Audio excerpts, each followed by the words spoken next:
전도서, 아가서, 그다음에 이사야 이렇게 나왔습니다. 9주차죠? 네.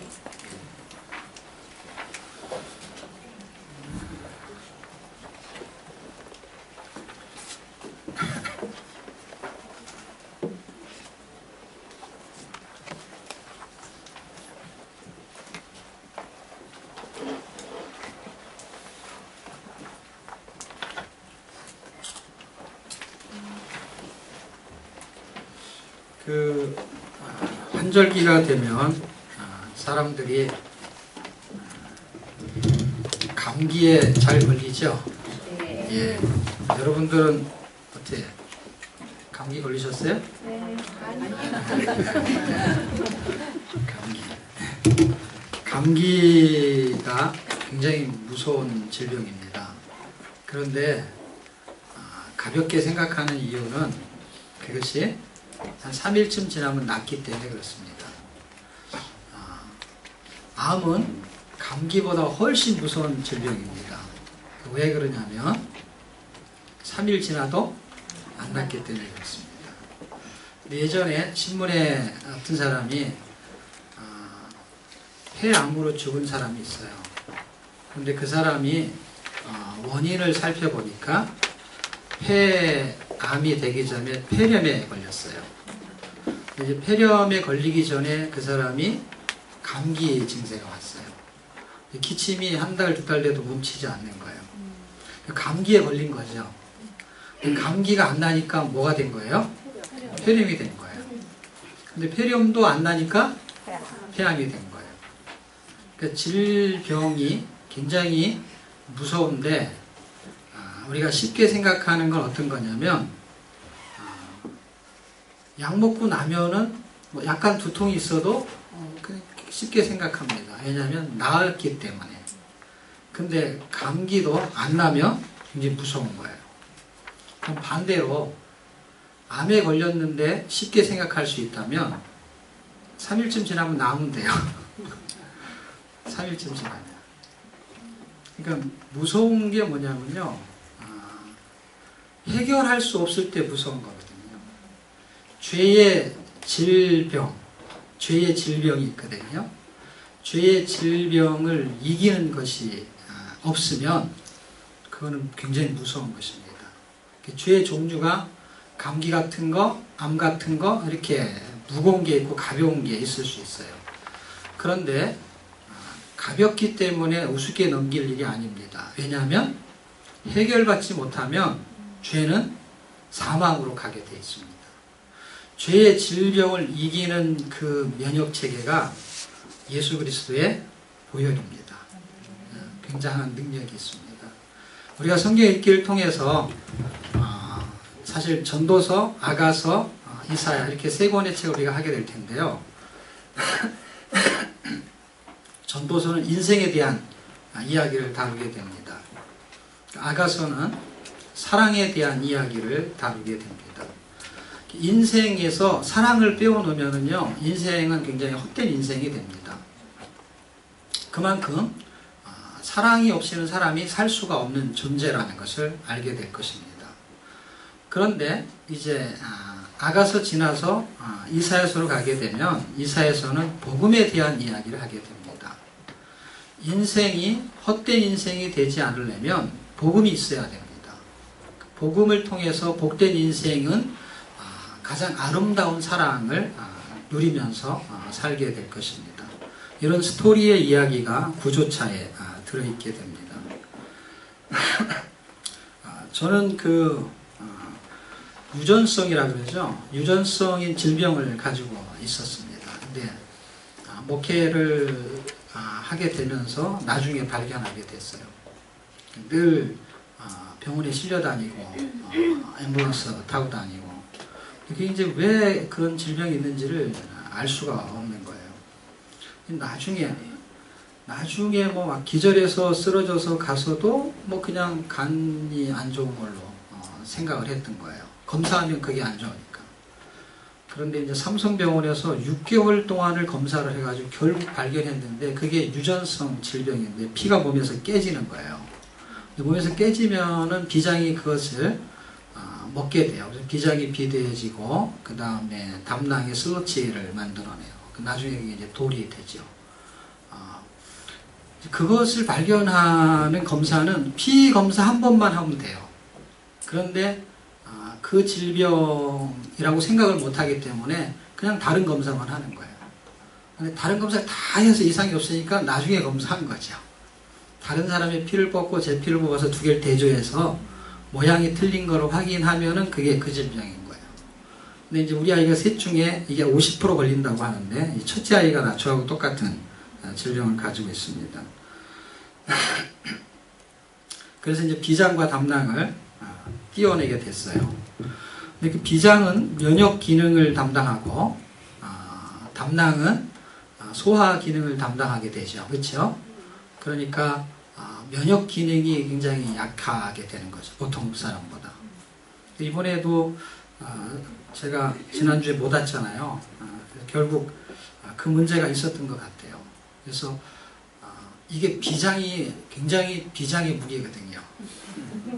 그래서 비장이 없는 저에게 비장의 무기는 하나님의 말씀입니다.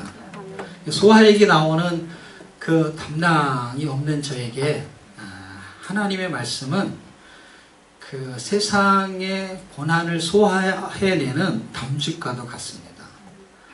그러니까 없는 것이 불편한 게 아니라 없는 것을 뭘로 채우냐에 따라서 달라지게 되어 있습니다. 부족한 게 아니고 없을 때 채워지게 되는 거거든요. 비워진 거죠. 비워진 곳에 하나님의 말씀을 채울 수만 있다면 그건 진짜 비장의 무기가 되는 것이고 그것이 세상의 고난을 뚫고 갈 수 있는 완전 기름때 같은 것도 다 소화해낼 수 있거든요. 담즙이. 그것을 뚫고 갈 수 있는 소화해낼 수 있는 힘이 하나님의 말씀인 것 같습니다. 우리의 인생이 살다 보면 그런 환난을 겪게 됩니다. 그런데 그것을 이겨낼 수 있는 힘, 그 힘이 무엇인지를 전도사가 잘 설명해 주고 있고요. 그리고 아가서에서 그 사랑, 그 인생이, 복된 인생이 하나님과의 사랑을 누리는 삶이거든요. 그 누리는 삶을 통해서 그 사랑이 얼마나 아름다운 것이고 그 사랑은 어떻게 완성되어지는지에 대한 이야기를 아가서가 해줍니다. 그래서 아가서가 어려운 책인 건 맞습니다. 사실 전도서도 어려운 책 중에 하나입니다. 왜냐하면 잠언, 예를 들면 이렇게 시편, 잠언, 전도, 어디서부터죠? 욥기, 시편, 잠언, 전도, 아가서 이 5권의 책이 체험서거든요. 그 체험을 통해서 나타나는 사례들을 설명하는 건데 다 주제들을 갖고 있어요. 그 주제들이 우리에게 다 연결된 주제입니다.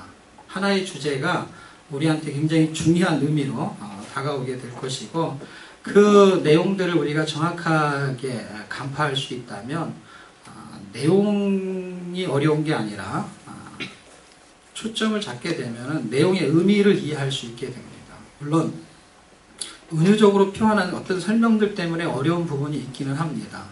그런데 이렇게 굵직한 부분들이 다른 성경 구절하고 연결이 돼 있어요. 그 성경 구절을 잘 연결만 시키면 무엇을 말하려고 하는지를 충분히 찾아낼 수가 있습니다. 전도서는 그나마 우리가 헛되다는 걸로 잘 이해하고 있습니다. 헛되다는 것이죠. 뭐가 헛되냐 할 때 하나님이 없으면 헛되다라고 말합니다. 그래서 하나님이 기준으로서 말하고 있는 거예요. 그래서 인생이 헛된 게 아니고요. 하나님이 없는 인생이 헛된 거라는 거예요. 그래서 후반부로 갈수록 창조자를 기억하라 라고 말하는 것을 볼 때 인생은 창조자에 의해서 인생이 생기는 거거든요. 피조물의 헛된 것은 창조자를 놓쳤을 때 헛되는 것이지. 근데 전도서의 전도자가 솔로몬인데 솔로몬이 참 복된 인생을 살고 싶어서 뭔가를 많이 해 아래에 있는 뭔가 많은 것을 찾았어요. 연구하고 그리고 뭔가를 계속 돈, 물질, 지혜, 재능, 그 다음에 건물 같은 걸 짓고 하면서 자기 업적들을 쌓아봤습니다. 그래도 그가 바람을 잡는 것처럼 허무하다, 헛되다라는 걸 결론을 내는 거예요. 그 결론을 통해서 복된 게 무엇인지를 설명하는 것이 결론입니다. 그래서 어떻게 하면 복된 것인지를 말하는 게 전도서예요. 그리고 아가서는 아가잖아요. 아가. 다른 말로 애기. 아가.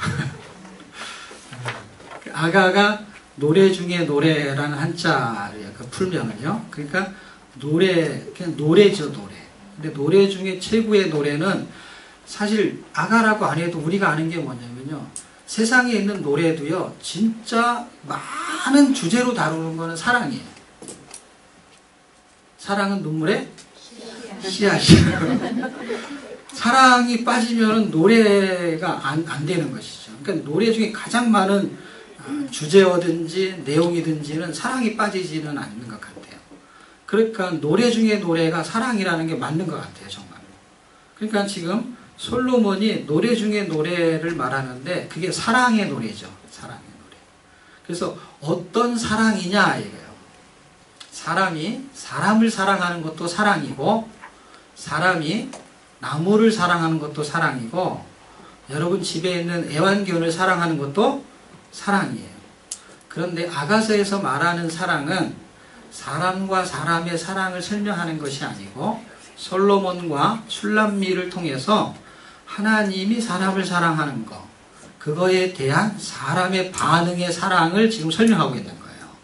그래서 하나님의 비밀스러운 사랑과 사람의 그 아주 미스테리한 신비한 사랑을 지금 설명하고 있어요. 두 개가 어떻게 전개되는지를 이해하셔야 돼요. 그러니까 하나님의 사랑은 비밀스러워요. 십자가. 사람이 하나님을 사랑하는 것은 굉장히 미스테리해요. 미스테리하다라는 것은 굉장히 신비한 것이죠. 어떻게? 물론 다 신비하고 다 비밀스러운데, 이제 단어의 차이를 제가 쓰는 이유는 하나님이 우리를 사랑하는 게 비밀이에요. 그래서 다른 사람들은 몰라요. 그래서 다른 사람들은 그 사랑을 받지 못해요. 어떤 경우에는 이런 경우, 남녀가 몰래 사내에서 그 사랑을 할 때에 다른 사람들이 알까요, 모를까요? 몰라요. 비밀스럽게 하는 것처럼 몰라요, 사람들이. 하나님의 자녀를 얼마나 사랑하는지를 몰라요. 십자가 사건을 모른단 말이에요. 그런데 그것을 아는 사람, 비밀스러운 사랑을 안 사람이 하나님을 사랑하는 방식이 있단 말이에요. 그 방식은 굉장히 미스테리하단 말이에요. 짜장면을 사줄 수도 없고요, 영화를 같이 보러 갈 수도 없어요. 근데 사랑의 방식이 등장하게 돼요. 어떻게 사랑할 수 있느냐 하는 이야기를 아가서가 해주고 있습니다. 제가 글을 쓸 때는 사랑의 설계도와 사랑의 완성도, 이런 단어를 썼습니다. 그래서 뭐 약간 철학적인 단어들을 제가 많이 쓰긴 하는데, 그렇게 쓸 수밖에 없었던 이유는 한 단어 안에 많은 뜻을 함축해야 되기 때문에. 왜냐하면 책을 하루치를 한 페이지 반에 써달라는 요청을 받고 썼기 때문에 글 자체를 함축적으로 쓸 수밖에 없었어요. 그래서 여러분이 그 말들을 이해만 할 수만 있다면 사실은 초점을 잡는 데 어렵지 않고 이해가 되면 훨씬 더 나을 수도 있어요. 왜냐하면 요약이 잘 되어 있는 거니까. 그리고 이사야서 같은 경우는요, 복음에 대한 이야기를 아주 정확하게 설명해 주고 있습니다. 그래서 이사야서 들어가기 전에 일단은 이사야서가 좀 양이 많죠. 그래서 일단은 잠언하고 전도서를 먼저 보겠습니다. 지금 전도서 개간 한번 보시면요, 주제는 인생에 대한 거를 설명하는 거예요. 인생, 전도서는요. 그런데 전반부 1장에서 6장까지는 해 아래 새 것이 없는 인생. 해 아래는 단어가 굉장히 많이 나와요. 혹시 아십니까? 해 아래 새 것이 없나니. 한때 해 아래가 아주 많이 나와요. 제가 그걸 막 동그라미를 쳐봤어요. 꽤 많이 나오더라고요. 해 아래라는 게 나올 때는 항상 반어법을 생각하셔야 돼요. 성경에서 어떤 단어가 나올 때, 어떤 이야기를 하게 될 때는요, 뭘 지금 강조하고 있는 거예요. 해 아래는 새 것이 없다는 걸 지금 강조하는데, 얼마나 강조하냐면 아주 많이 강조해요. 그리고 그게 새 것이 없다라니까 다 헛되다는 거하고 똑같은 분위기를 갖고 있는 거예요. 새 것이 없다, 헝거다 이 의미가 아니라 헛되다는 걸 하고 연결을 시키려고 하는 거예요. 해 아래는 거는 다 헛된 거야 이런 얘기예요. 그러니까 이거를 잘 이해하게 되면 뭘 찾아낼 수 있냐면 해 위에는 새 것이 있다라는 걸 발견할 수 있어야 돼요. 근데 그게 성경에 나옵니다. 아주 정확하게 나와요. 그리고 해 아래에 있는 새 것이 없는 인생이 해 위에서 오신 그 예수 그리스도를 만나면 복된 인생이 되는데 그 복된 인생은 여호와를 경외하는 인생이 된다는 거예요. 새로운 피조물은 복된 인생이고 그 인생은 여호와를 경외하는 거예요. 전도서의 맥을 한번 살펴보면요. 전도서의 구속사는 인생의 목적은 그럼 도대체 무엇인가를 설명하는 거예요. 인생의 목적은 도대체 무엇이냐.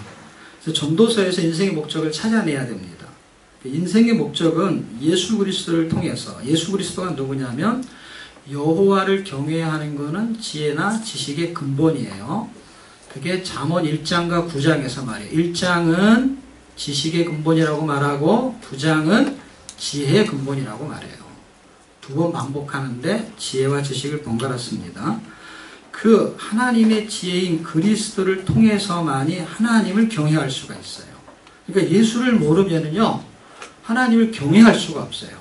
구원을 못 받는 것뿐만이 아니라 하나님께 순종할 수도 없고 하나님을 사랑할 수도 없어요.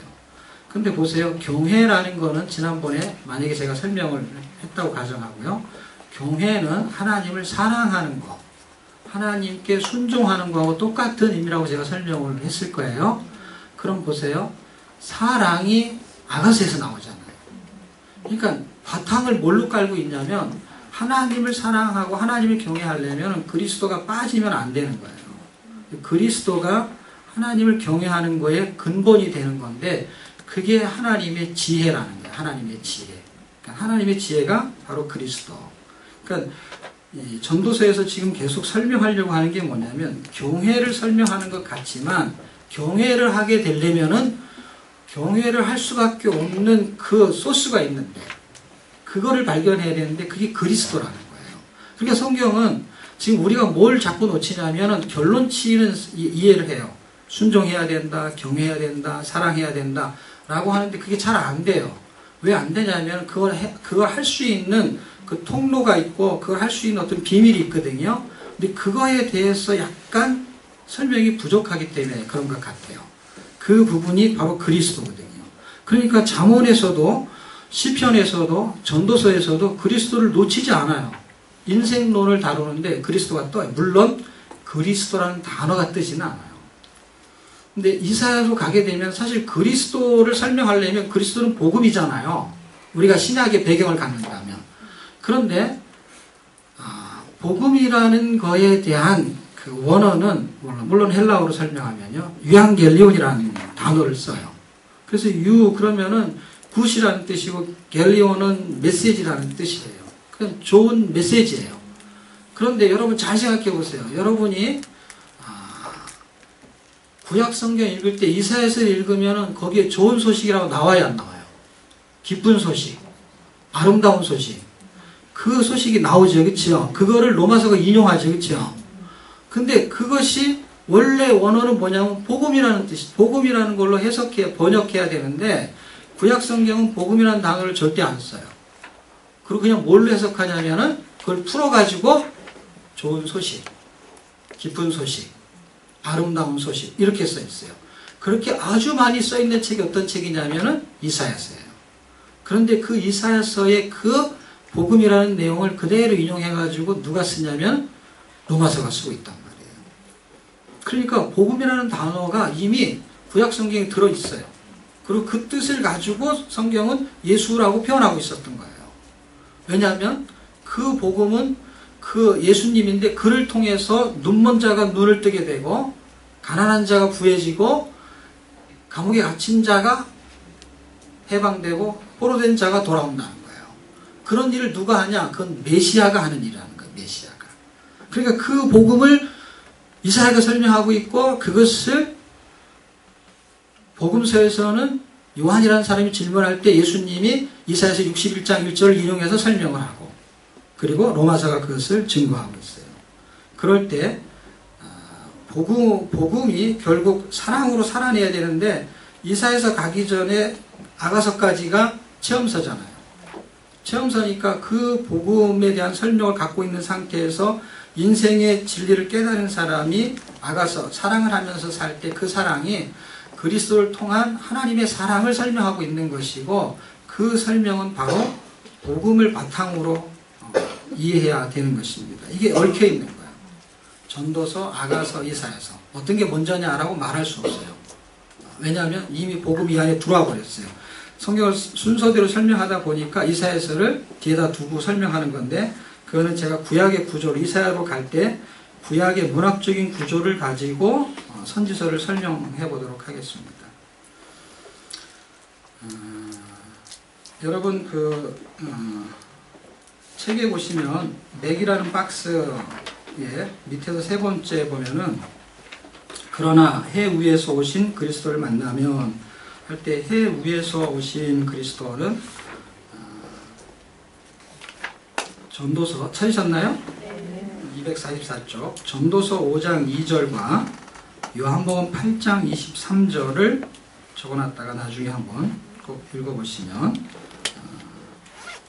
도움이 될 것 같습니다. 자, 주요 내용을 한번 살펴보면요. 전도서의 주요 내용은 헛된 생명과 복된 생명의 차이점을 설명하는 거예요. 어떤 게 복된 거고 어떤 게 헛된 거냐 이걸 차이점을 빨리 판가름하지 않게 되면은 솔로몬처럼 살고 싶은 거예요. 근데 솔로몬이 다 살고 뭐라 그랬냐면 자기는 헛된 인생을 살았다라고 말한 거거든요. 그러니까 그것을 미리 발견하면 굉장히 지혜로운 것이죠. 뭐 간략하게 말하면 이런 것입니다. 헛된 생명은 자기 지혜로 사는 거예요. 지혜를 설명하는데 한번 보실래요? 245쪽 위에서 세 번째 줄. 솔로몬은 자기 무익한 인생을 깨닫게 돼요. 그리고 그 밑에 줄에 인생의 허무함과 인간의 지혜와 수고한 업적과 부자의 재물이 무익함을 공개적으로 알리는데 1장부터 6장 사이에 이것이 아주 순서대로 나와 있습니다. 제가 그냥 제목만 적어 놓은 거예요. 이게 하나의 주제들이에요. 그런데 사람들이 이 땅에 태어나면서 헛된 인생을 살아요. 태어나는 사람이 복된 인생을 살아야 되는데 헛된 인생을 살아요. 이유는 간단해요. 왜냐하면 사람은 누구나 인생의 목적을 모르고 태어나기 때문에 그렇습니다. 알고 태어나는 사람이 없어요. 한 명도 없어요. 나중에 아는 거예요. 그래서 그냥 밥 먹고 사는 게 그냥 잘 사는 게 복된 건 줄 아는 거예요. 건강하게 사는 게 복된 건 줄 아는 거예요. 물론 그것이 세상의 기준으로 놓고 볼 때는 헛된 것이 아니고 복된 거예요. 세상의 기준으로 놓고 볼 때. 그런데 지금 성경은 세상의 기준을 설명하는 게 아니라 하늘의 기준을 놓고 설명하기 때문에 솔로몬이 자기가 그 기준을 알았기 때문에 자기가 살았던 것이 헛되다는 것을 설명한 거예요. 그러니까 이건 기준이 틀린 것이죠.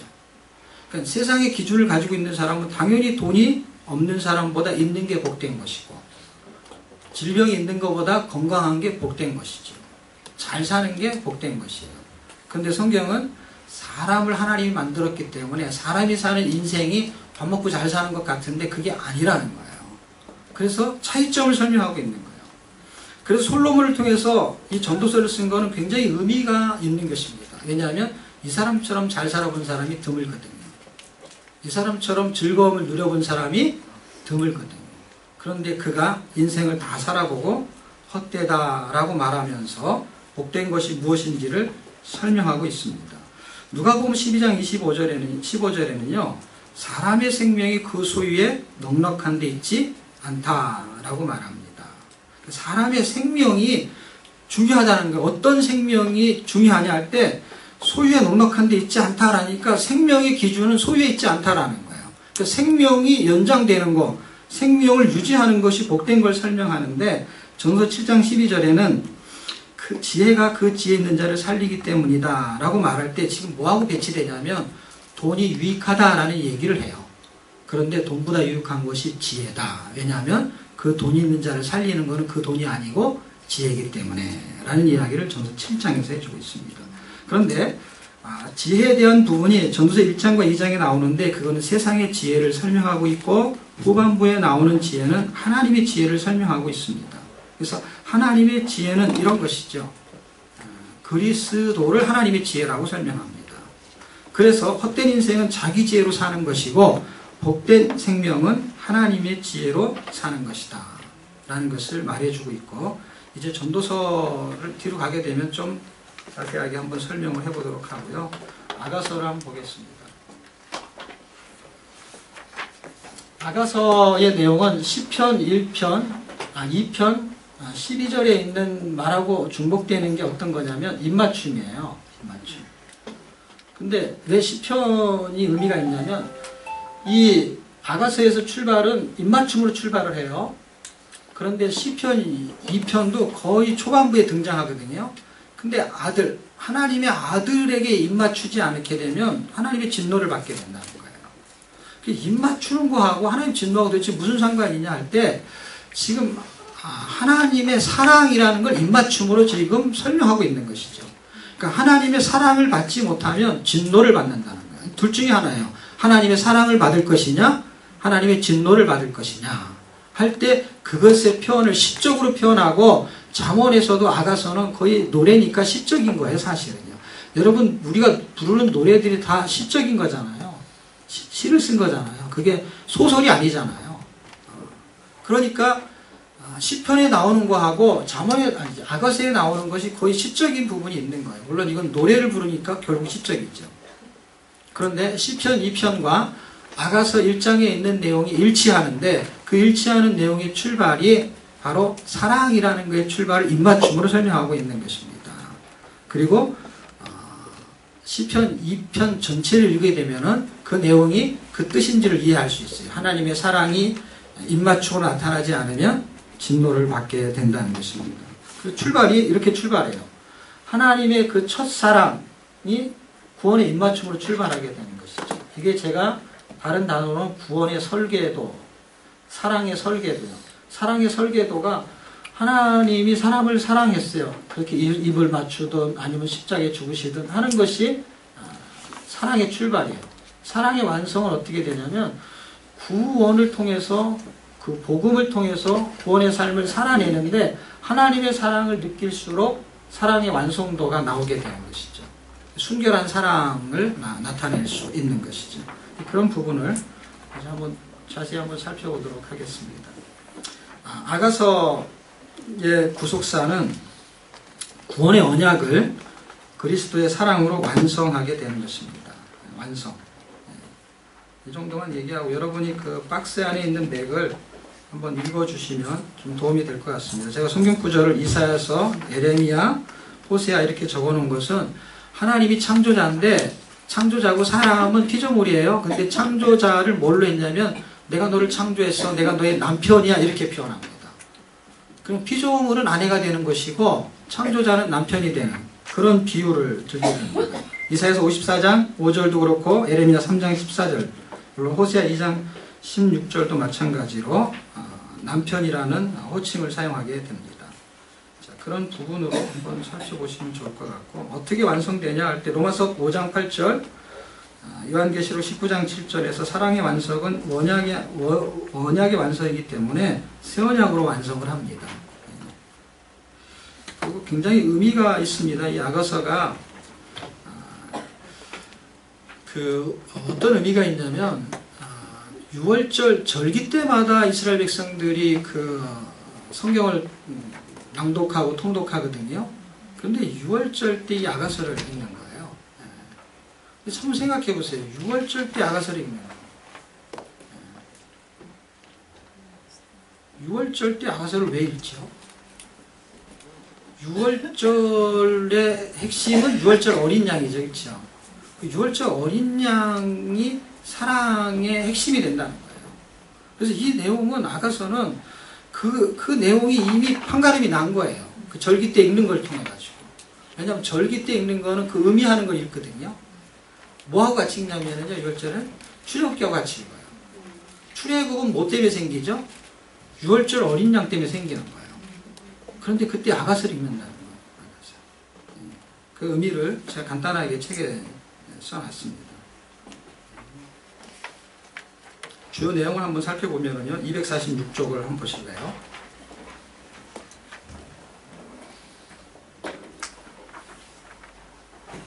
도대체 어떠한 사랑, 그 입맞춘 사랑이 도대체 어떠한 사랑이냐 할 때, 사랑은 중간 맨 위에서 성경 구절 맨 위에 나오는 거 있죠. 보라 아버지께서 요한일서 3장 1절이요.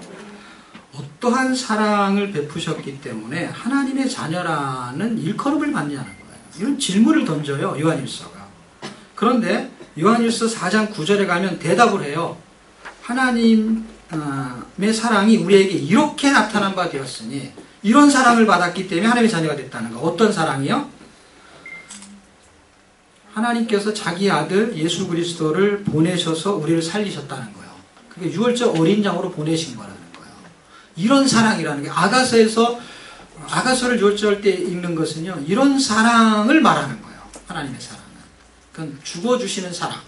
그럼 그것을 증명할 수 있는 성경 구절이 있냐 할 때 8장 6절에 있잖아요. 그의 사랑은 죽음처럼 강하고 이렇게 나오잖아요. 사실은 저는 죽음보다 강하다라고 쓰는 게 맞다라고 생각하거든요. 왜냐하면 죽음을 이겨버렸으니까. 근데 죽어주는 사랑을 했다라는 의미로 쓴 것 같아요. 어떤 사랑이냐? 나를 위해서, 술람비를 위해서, 솔로몬이 죽어주는 것처럼 예수 그리스도가 당신을 사랑하시는 하나님의 자녀들을 위해서 죽어주는 사랑을 했다는 것이죠. 주요 내용은 그러므로 구원은 이렇게 보시면서요. 그 다음 줄에 보면 하나님의 첫사랑인 성전의 설계도는 구원의 입맞춤이다 이렇게 말했습니다. 왜냐하면 성전의 설계도는 교회를 말하려는 거거든요. 왜냐하면 이게 그리스도와 교회의 사랑이에요. 그리스도와 교회의 사랑. 예배소서에서 뭐라고 말하냐면 야 참 이 비밀이 크도다 할 때 그리스도와 교회의 연합을 설명해요. 부부를 설명할 때 연합이 된다는 거, 이 사랑을 설명하는 것이죠. 그랬을 때 성전의 설계도는 그 사랑의 구원의 입맞춤으로 출발해서 완성도는 예수님이 우리를 위해서 임마누엘로 들어오실 때 신비한 연합이 되게 되는 것이고, 그리고 그 다음 단락에 보시면은 특히 아가서는 출애굽기와 함께 유월절에 낭독됩니다 라고 하면서 글을 쓴 부분을 좀 읽어보시면 도움이 될 것 같고요. 마지막 부분에 우리나 술람미 여인이 비슷한 부분이 나오는데 그게 뭐냐면 세상에 환란이 있는 것처럼 이 자매에게도 그런 일이 약간 벌어져요. 이 글 속에서. 그럴 때 신앙의 위기와 사랑의 갈등을 느껴요. 그럼에도 불구하고 죽음처럼 강한 그리스도의 사랑을 느끼게 될 때에 신부의 순결한 사랑을 완성해 갈 수 있다는 것이죠. 이것을 로마서가 8장 후반부에 설명해 주고 있습니다. 하나님의 사랑, 그리스도의 사랑이 얼마나 큰지 우리를 그리스도 사랑에서 끊을 수 없다라고 말합니다. 그러니까 그리스도의 사랑이 세상이 우리를 끊어놓으려고 해요. 기근으로 끊어놓으려고 하고요. 칼로 대적들이, 송사들이 다 우리를 끊어놓으려고 해요. 그런데 그리스도 사랑이 너무 크기 때문에 어떤 곳에서도 끊어놓을 수 없다. 그러면서 넉넉히 이길 수 있다. 지금 저나 여러분이 사실 신앙생활하면서 예수 믿다가 약간 이렇게 위축되고 하나님과 그리스도의 사랑이 식어지고 신앙의 위기가 올 때 이걸 극복할 수 있는 방법은 다른 게 아니고 성경이 계속 제시하는 게 뭐냐면 그리스도의 사랑을 느끼는 거라는 거예요. 성경 읽기를 통해서 하나님이 나를 얼마나 사랑하는 것을 아는 건데, 구속사가 왜 중요하냐면 구속사는 사랑사라는 뜻하고 똑같은 거예요. 구속사라는 게 구원사잖아요. 그렇죠? 나를 구원한 거잖아요. 근데 구원이 뭐예요? 나를 사랑한 것으로 구원한 거잖아요. 그러니까 사랑의 역사를 말하는 거예요. 얼마나 어떻게 사랑했는지를 설명하는 거예요. 그래서 이건 신학적으로 접근하면 단어 자체가 구속사에 어려워요. 그런데 신앙적으로 접근하면 이게 뭐가 되는 줄 아세요? 사랑의 역사가 되는 거예요. 나를 수천 년부터 사랑한 거예요. 창세전부터 택했다는 거예요. 구원을. 그렇죠? 근데 그것이 나를 사랑해서 한 거죠. 그러니까 나를 사랑한 역사를 설명하고 있는 거예요. 그 성경이 어떻게 보면 굉장히 어려운 거예요. 연구하고 공부하고 해가지고 구속사로 설명하면 좀 어려울 것 같아요. 근데 그 구속사를 잘 살펴보면 결국 하나님의 사랑의 역사가 되니까 이거를 잘 알수록 어떻게 되는 거예요? 내가 하나님의 사랑을 창세전부터 받았구나. 그리고 얼마나 받았냐면은 그분이 나를 위해서 죽기까지 나를 사랑했구나. 그거를 다른 말로 구속사라고 한 거예요. 그러니까 쉽게 말하면 어떻게 된 거예요? 하나님이 나를 얼마나 사랑하는 걸 느끼는 것이지 이건 어려운 게 아닌 거예요. 얼마나 사랑하는가를 느낄수록 어떻게 해요? 세상을 넉넉히 이길 수 있다는 거예요. More than conqueror. 정복자보다도 더 넉넉히 이겨낼 수 있다라고 성경이 설명하고 있습니다. 이사야서의 개관은 복음의 핵심을 말하는데 이 책은 두껍기만 하지 어렵지는 않습니다. 두꺼운 거예요. 두꺼운 건데 어떻게 구분하시면 되냐면 이렇게 시나리오를 이해하시면 돼요. 뭘 말하려고 하는지를 이해하시면 돼요. 왜냐면 한 장 한 장 설명하려면 양이 많잖아요.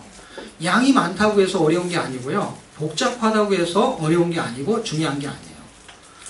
그러니까 아무리 많고 아무리 그 내용이 헷갈려도 뭘 찾아내시기만 하면 되냐면 그 내용이 뭘 말하려고 하는지에 초점을 놓치지만 않으면 사실은 어차피 100%를 다 하는 게 아니고 말하려고 하는 초점을 이해하면 되거든요. 어떤 사람이 저한테 무슨 얘기를 할 때 그 사람이 말하는 거를 다 몰라도 뭘 말하러 왔는지만 알면은 그 사람이 나한테 한 얘기를 일단 알게 된 거예요. 그것처럼 성경을 100% 다 모를 수 있어요. 그렇지만 성경이 뭘 말하는지는 알 수 있어요. 적어도 이사야서 66장이 1장 무슨 뜻, 2장 무슨 뜻 이런 걸 모를 수 있어요. 그리고 그 내용을 잘 모를 수 있어요. 그런데 1장부터 66장 전체가 뭘 말하는지를 우리가 간파할 수 있다면 이사야서는 그런 책인 거예요. 그런 책이 나한테 계속 말할 때 그런 은혜가 나한테 오게 돼 있는 거예요. 전도서를 통해서 정말 내 인생이 헛되게 살았구나를 돌아볼 수가 있고 야 복된 인생은 이렇게 살아야 되는구나를 눈치챌 수가 있는 거고 아가서를 통해서 하나님의 사랑이 이렇게 깊구나.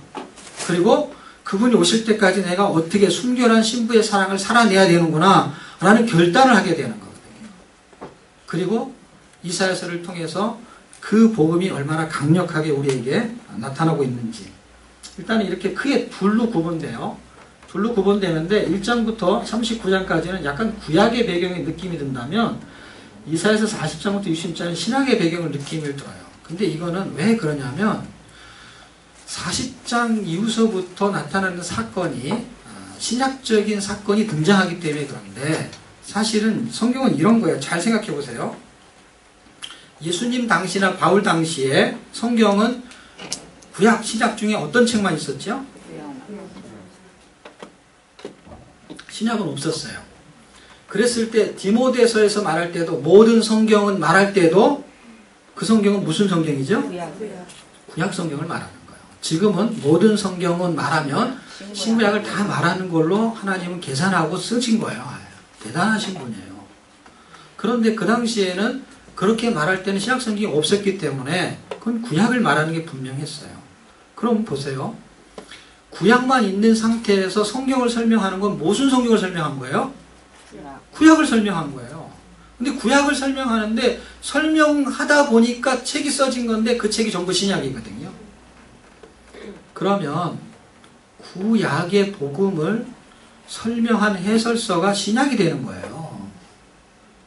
무슨 말인가 아시겠어요? 지금 그래서 신약 성경이 이 뒷부분을 해석하다 보니까 이 내용이 다 신약 안에 들어있게 되는 것이죠. 이 40장 이후도 그렇고. 그리고 사건이 그렇게 벌어지게 되고. 왜냐하면 이미 쓰여진 거잖아요. 이사야가. 66장까지. 그 40장 이후부터는 신학적인 배경을 갖는다는 건 뭐예요? 이제 구약의 흐름이 지나가면 신약이 등장할 거를 미리 쓰고 있는 거예요. 그것을 신약에서는 풀어놓은 것뿐이고. 제가 아무리 성경 읽어도 제 느낌으로 와닿는 건 뭐냐면 구약을 풀었잖아요. 예수님이요. 그리고 바울도 구약을 푼 거죠. 그리고 구약은 율법의 대명사예요. 율법에 정통한 자가 바로 바울이었어요. 그것을 풀어내니까 로마서가 된 거예요. 설명하잖아요. 그러니까 그 성경 구절을 인용하는 거예요. 왜냐하면 중요한 구절만 인용하는 것이고 사실은 그런 내용이 구약 안에 다 들어있었던 거예요. 실제로. 의인은 믿음으로 말미암아 살리라. 하박국에 있는 내용이잖아요. 그것을 로마서가 인용해요. 갈라디아서가 인용해요. 히브리서가 인용해요. 세 번을 인용하는데 그 오차의 범위가 기가 막히거든요. 로마서는 의인이 믿음으로 살아야 되는 그 복음의 아주 당위성을 설명하면은요. 갈라디아서는 그렇게 살아야 되는 어떤 형태를 설명하고 히브리서는 그렇게 살아야 될 사람이 절대로 뒤로 물러서면 안 된다라는 그 실제적인 교훈을 설명하는 거예요. 똑같은 하나의 성경 구절을 가지고 책이 세 번을 설명할 때 로마서, 갈라디아서, 그 다음에 히브리서가 다른 각도에서 설명을 한단 말이에요. 근데 우리 책에 그 내용이 있어요. 어디에 가면 있냐면 그 뒷부분에 가게 되면은 하박국 설명할 때 제가 세 개 책을 다 설명했어요. 그렇게 성경은 지금 구약 성경을 해설해 놓으니까 신약이 된 것처럼 구약은 이미 복음 덩어리를 설명하고 있는 것입니다. 그리고 그 복음 덩어리에서 1장에서 39장이 갈 때까지는 구원에 대한 이야기를 굉장히 많이 서술하고 실제적인 사건을 36장, 37장, 38장, 39장에서 실제 사례를 설명해요. 그리고 임마누엘이라는 게 사실은 언제 나오냐면 예수님 시대에 나오는 거잖아요. 그렇죠? 마태복음 1장 23절에 나오는 거잖아요. 그 임마누엘이 7장 13절에 나오잖아요. 그 14절인가요?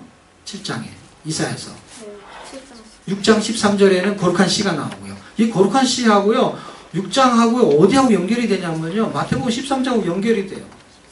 근데 마태복음 13장에서는 누구 걸 인용하냐면요 마태복음 13장이든 그 다음에 요한복음 12장 다 누가 쓴 거냐면 예수님이 쓴 거거든요. 예수님이 말씀하신 걸 기록한 거니까.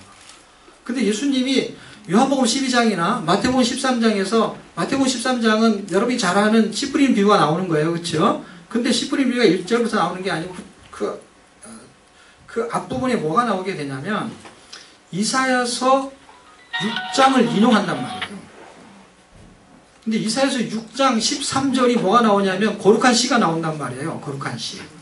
거룩한 씨가 나오기 전에 이사야가 누구를 만나냐면 주님을 만나고 그 제단 숯불 내 입술에 대니 이제 죄가 사해지는 그 기적을 맛보고 주님을 바라봐요. 근데 거기서는 주님을 봤다는 얘기를 쓰질 않아 이상하게. 그런데 요한복음 12장의 41절에는 예수님이 뭐라고 그랬냐면 하나님의 영광 주님을 봤다라고 써 있어요. 그가 주님을 봤다라는 거예요. 자기를 봤다라는 거예요.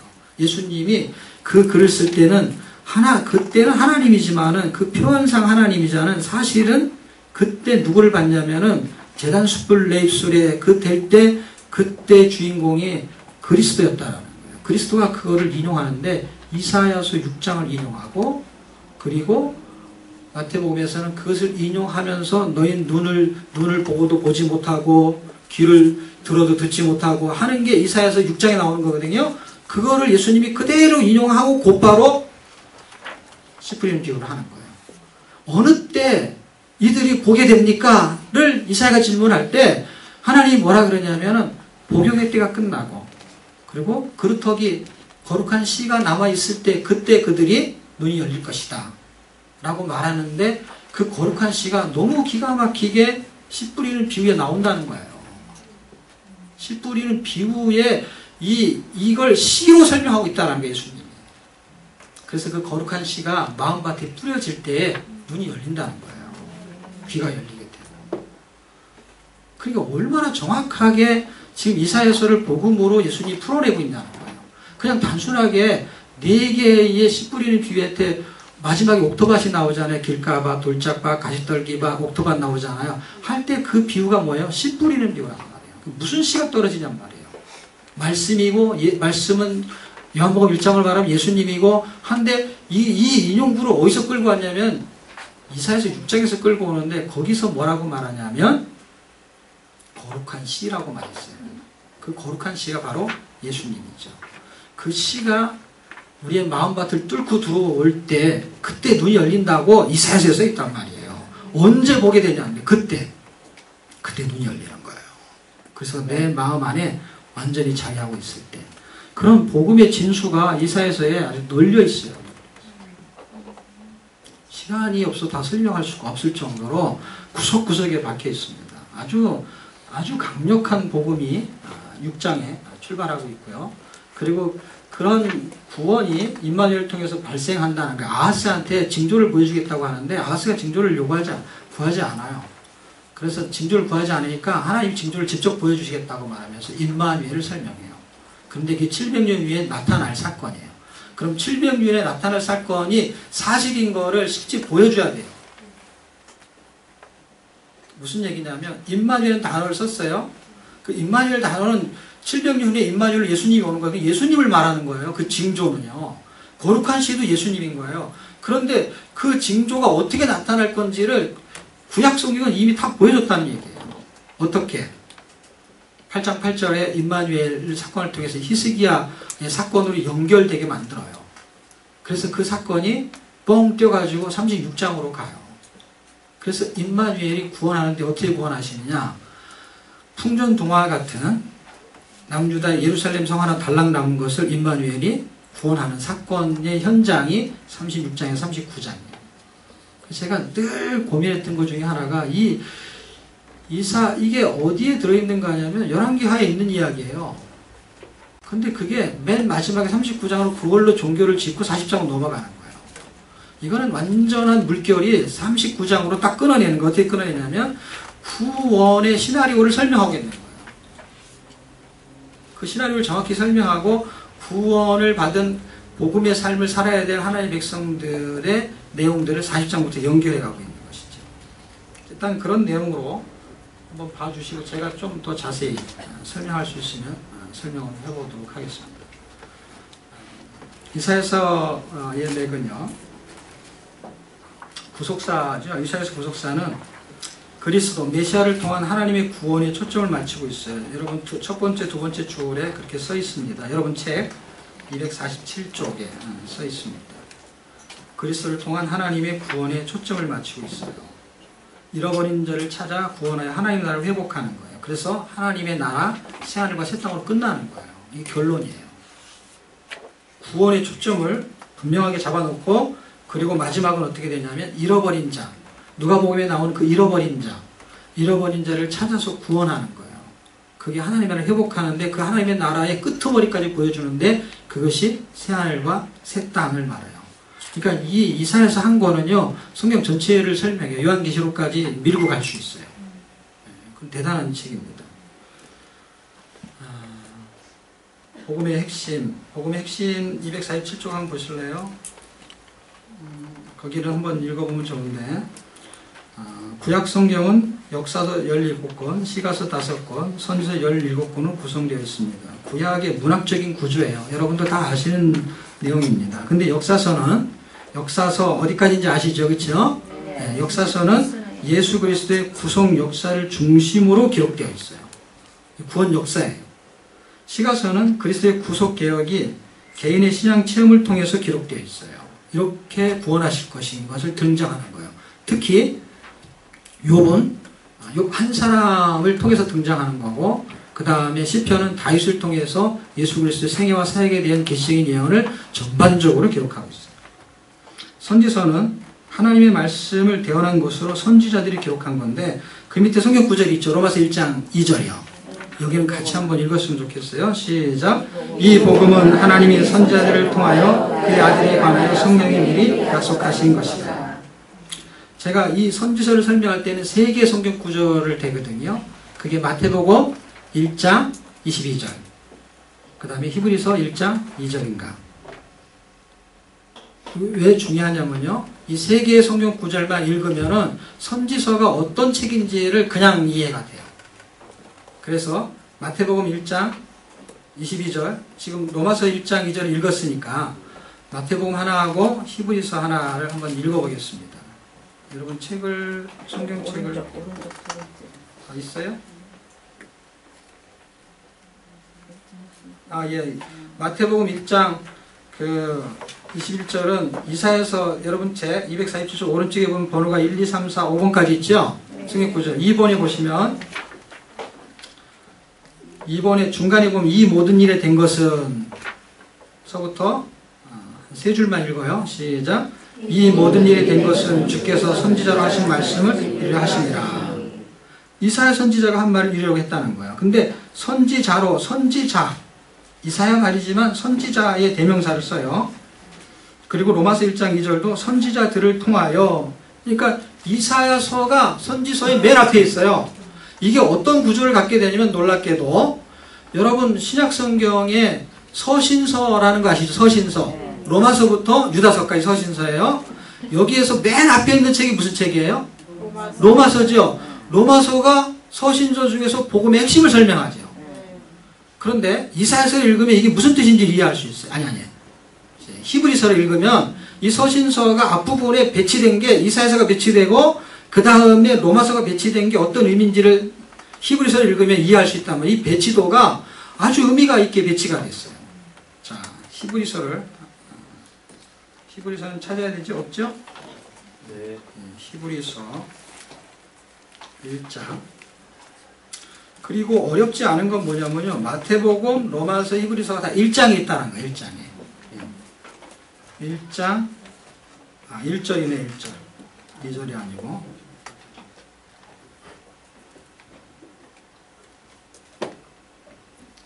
1절만 같이 한번 읽어요. 시작. 옛적의 선지자들로 여러 부분과 여러 모양으로 우리 조상들에게 말씀하신 하나님이.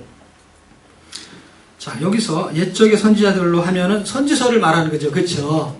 물론 선지자들 했을 때는 엘리야나 엘리사도 포함할 수 있어요. 근데 이제 문학적으로 선지자들 할 때 글로 표현된 부분을 설명한다면 이사야부터 출발하게 되는 거예요. 그럴 때 여러 부분과 여러 모양으로 라고 할 때를 잘 기억하세요. 선지자를 통하여서 여러 부분과 여러 모양이니까 복음의 정수를 날리는 책이 정면에다 앞에다 둬요. 그러니까 이사야서에서 예수 그리스도에 대한 부분을 아주 강력하게 설명해요.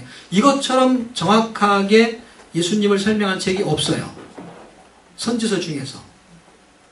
그러니까 예를 들면은 거룩한 씨든지 이새에서 한 싹이 나온다든지 또는 임마누엘이라는 사건이 7장에 나온다든지 9장 6절에 한 아이가 날 텐데 그 아기가 모사요 기묘자라고 말하는 그런 내용들 53장 54장에 가서 고난받는 예수 그리스도 종의 모습 이런 것을 다른 선지자가 그렇게 설명한 책이 없단 말이에요.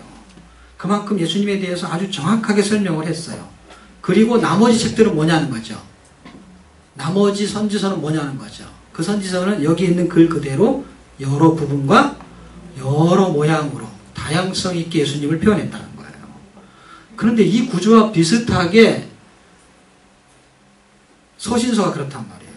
로마서가 예수 그리스도의 복음에 대한 정확한 정수를 설명하고 그 다음부터 나머지 책들은 여러 모양과 여러 부분으로 예수님에 대한 이야기를 다루고 있다는 거예요. 예수님의 어떤 연합에 대한 일체를 설명할 때 그때는 아까 말한 대로 예배소서는 교회론이잖아요. 그래서 연합된 부분을 강조하는 거예요. 이쪽에서는. 총체적인 복음을 앞책에서 딱 말해놓고 그 다음부터는 다양한 각도에서 설명을 하는 거예요. 교회론, 구원론, 그리스도론, 그 다음에 구약적인 배경에서 히브리서는 예수 그리스도가 어떤 분인지를 다양한 각도에서 레위기적인 히브리적인 사고의 각도에서 설명을 했단 말이에요. 그러니까 이사야서도 동일한 대치법으로 그렇게 설명을 하고 있는 것입니다. 선지서의 주요 내용은 맨 밑에 줄 247쪽에 보면 딱 두 가지입니다. 왜냐하면 선지서는 17권이 구조가 간단해요. 앞부분은 전반부는 심판이고 뒷부분은 회복이에요. 그냥 쉬운 주제로 설명한다면. 뭐 심판은 죄 때문에 받는 심판이죠. 그렇죠? 그래서 죄에 대한 심판이고 그 다음에 회복은 하나님의 구원 약속 때문에 회복하는 거예요. 사람이 잘한 게 아니고. 이런 구조를 가지고 있어요. 16권 거의 전체가 그렇습니다. 자, 한 장 넘기시게 되면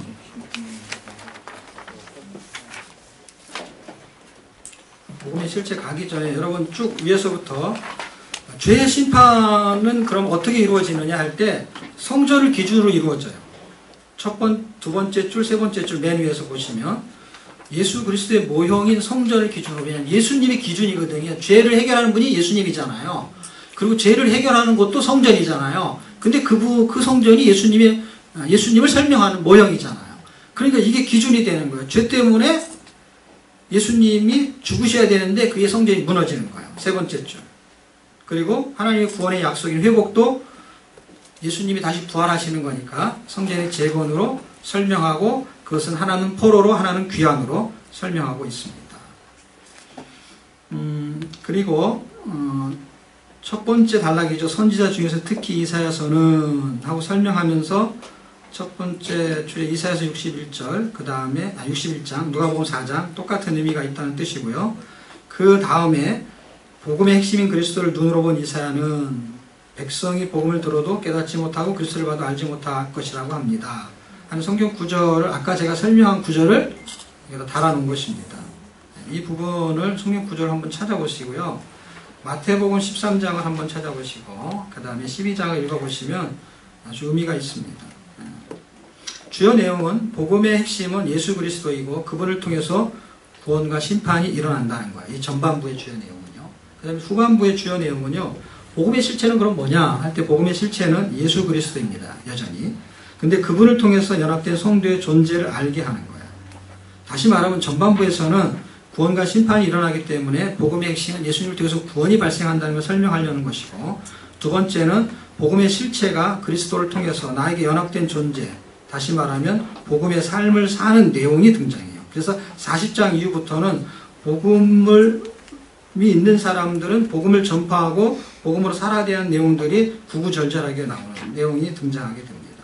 이 부분 한번 읽어보시면 도움이 될 것 같습니다.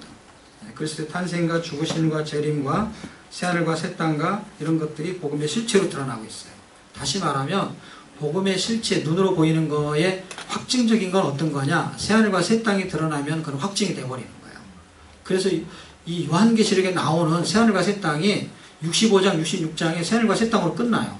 이사야서가. 복음을 확증해주고 끝나는 거예요. 근데 이 새하늘과 새 땅은요, 이 말은요, 그 요한계시록에서 나오거나 아니면 베드로서에서 한 번 정도 나와요. 그리고는 새하늘 새 땅은 거의 나오지 않아요. 그만큼 굉장히 중요한 복음의 진술을 설명해 주고 있습니다. 자, 한 장 넘기셔서요. 잠언을 뒷부분을 설치를 해야 되는데요.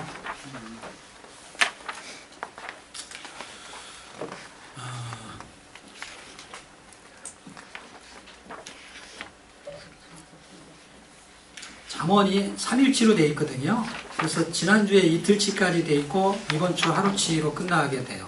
그런데 구조는 두 개의 구조로 나눠져 있습니다. 어떻게 나눠져 있냐면 1장하고 9장이 전반부, 그리스도에 대한 어떤 기준을 설정해 주는 것입니다. 그리고 후반부는 그리스도인의 삶을 설명하는 것이죠. 다시 말하면 이게 복음으로 설명하면은 로마서나 이사야서 설명하면은 두 단락으로 설명한다면 앞부분에 복음을 설명하고 뒷부분에는 복음으로 인한 삶을 설명하는 것이죠. 근데 이게 그 잠언이 그렇다는 거예요. 9장까지는 복음에 대한 설명을 해주고요. 그리고 10장 이후서부터는 복음이 있는 자의 삶을 설명하는 거예요. 그래서 복음이 있는 자의 삶이 어떤 것이냐 할 때 여러분 그 창을 보시면은요. 1장에서 9장까지에는요, 그 지혜와 음녀가 자기 집에 초청하는 그 노방 전도를 해요. 그러니까 예를 들면 지혜는 노방 전도를 하는 거고 음녀는 유혹을 하는 것이죠. 자기 집으로. 그 자기 집으로 초청할 때 글로 가게 되면은 지혜가 부르는 곳으로 가게 되면은 우리로 말하면 그게 지혜가 살고 있는 집이니까 천국인 거고, 그 음녀가 부르는 그 자기 집으로 가게 되면은 수월로 가게 되는 거예요. 그러니까 그건 지옥이 되는 거예요. 그러니까 이 세상의 광장에서는요, 이 세상의 그 표면적으로서는요, 세상의 유혹은 지옥으로 끌고 가고 있다라는 것을 이 잠언이 기가 막히게 보여주고 있는 거예요. 그 지혜를 여기서 왜 쓰냐는 거예요, 잠언에서요. 잠언에서 지혜를 왜 쓰냐면 지혜를 가지고 뭐라는 거예요. 이 세상이 저게 유혹하는 대로 따라가면 어디로 가냐면 결국에는 땅의 구덩이로 들어간다는 거예요. 그리고 지혜가 지금 부르고 있지 않냐, 그거를 들어야만이 생명이 살아난다는 거죠. 그렇게 해서 만약에 구원받은 하나님의 백성이 9장에서 예수를 믿었다 그러면은 10장 이후서부터는 그리스도의 삶을 말하는 건데 10장 이후서부터는 어떤 내용이 나오냐면 미련한 자, 그 다음에 지혜로운 자, 악인, 의인 이런 이야기가 나와요. 사람들이 여기서 헷갈리는 거예요. 헷갈릴 필요가 없어요. 9장에서 정확한 기준을 잡아내면 10장 이후서부터 뭘 말하는 거냐면 그리스도의 삶을 말하는 거예요. 그럼 악인과 의인은 도대체 뭘 말하는 거예요? 우리가 시편에서도 공부했잖아요. 악인의 길과 의인의 길이 다르다고 했죠. 복 있는 자는 의인의 길이죠. 복이 없는 자는 악인의 길이 되는 거예요. 그 기준 자체가 뭘로 두냐면 복이 있냐 없냐로 두는 거예요. 복이 없으면은 악인이 되는 거고 복이 있으면은 의인이 되는 거예요. 그러니까 이런 이상한 현상이 나타나는 거예요. 세상에 그 법 없이도 사는 사람이 있다고 하잖아요. 그렇죠? 근데 예수만 안 믿어 그 사람이. 그러니까 착한 악인이죠. 근데 어떻게 하다 예수를 믿었어요. 근데 이 사람은 막 사기를 치고 막 이상하게 교회 다니는데 못된 의인이죠. 말하자면 이렇게밖에 설명할 수가 없어요. 왜냐면 예수 안 믿고도 예수 믿는 사람보다 착한 사람이 있어요 없어요? 있잖아요. 근데 그 기준을 뭘로 두는 거야? 착한 게 기준이에요? 아니잖아요. 기준 자체가. 기준을 설명하는 걸 놓치게 되면은요, 그냥 이 사람이 남보다 거짓말 적게 하는 걸로 의인의 기준을 삼아버리면 이거는 예수님이 죄를 위해서 죽으실 필요가 없는 거예요. 왜냐하면 그 사람은 죄진 게 없으니까. 예를 들어서 뭔가 거짓말하는 죄를 혹시 지었다 할지라도 무슨 사망에 이르는 죄는 아니잖아요. 그렇게 심각한 죄는 아니잖아요. 그런데 예수 안 믿으면 사망에 이르는 죄라는 것이죠. 그럴 때 성경을 그걸 뭘로 규정을 해버렸냐면은 그건 악인이라는 거예요. 왜 악인이라고 하는지를 이해하셔야 돼요. 왜냐하면 악의 기준을 이해하셔야 돼요. 악이 있으면은 거기서 사람이니까 인자가 붙는 거예요. 의가 있으면은 사람이니까 인자로부터 의인이 되는 거예요. 근데 의가 있다라는 건 착한 일이 의가 아니고 예수가 의란 말이에요. 의가. 그러니까 의인이라는 건 예수가 있는 사람을 의인이라고 말하는 거예요. 악인은 그럼 왜 악인이냐 할 때 선과 악이 대비가 되잖아요. 그렇죠? 선이 없는 게 악이잖아요. 근데 선이 뭐냐면 하나님이 선이란 말이에요. 선한 선생이요라고 말할 때 부자 청년이 예수님이 뭐라 그랬어요? 선한 분은 하나님 외에는 없다라는 거예요. 그러니까 선의 기준은 누구예요? 하나님인 거예요. 그러니까 하나님이 없는 건 뭐예요? 악이라고 하는 거예요. 기준이. 성경이 기준을 그렇게 잡은 거예요. 그 사람이 악한 일을 안 해도 그는 선이 없다라는 거예요. 선이.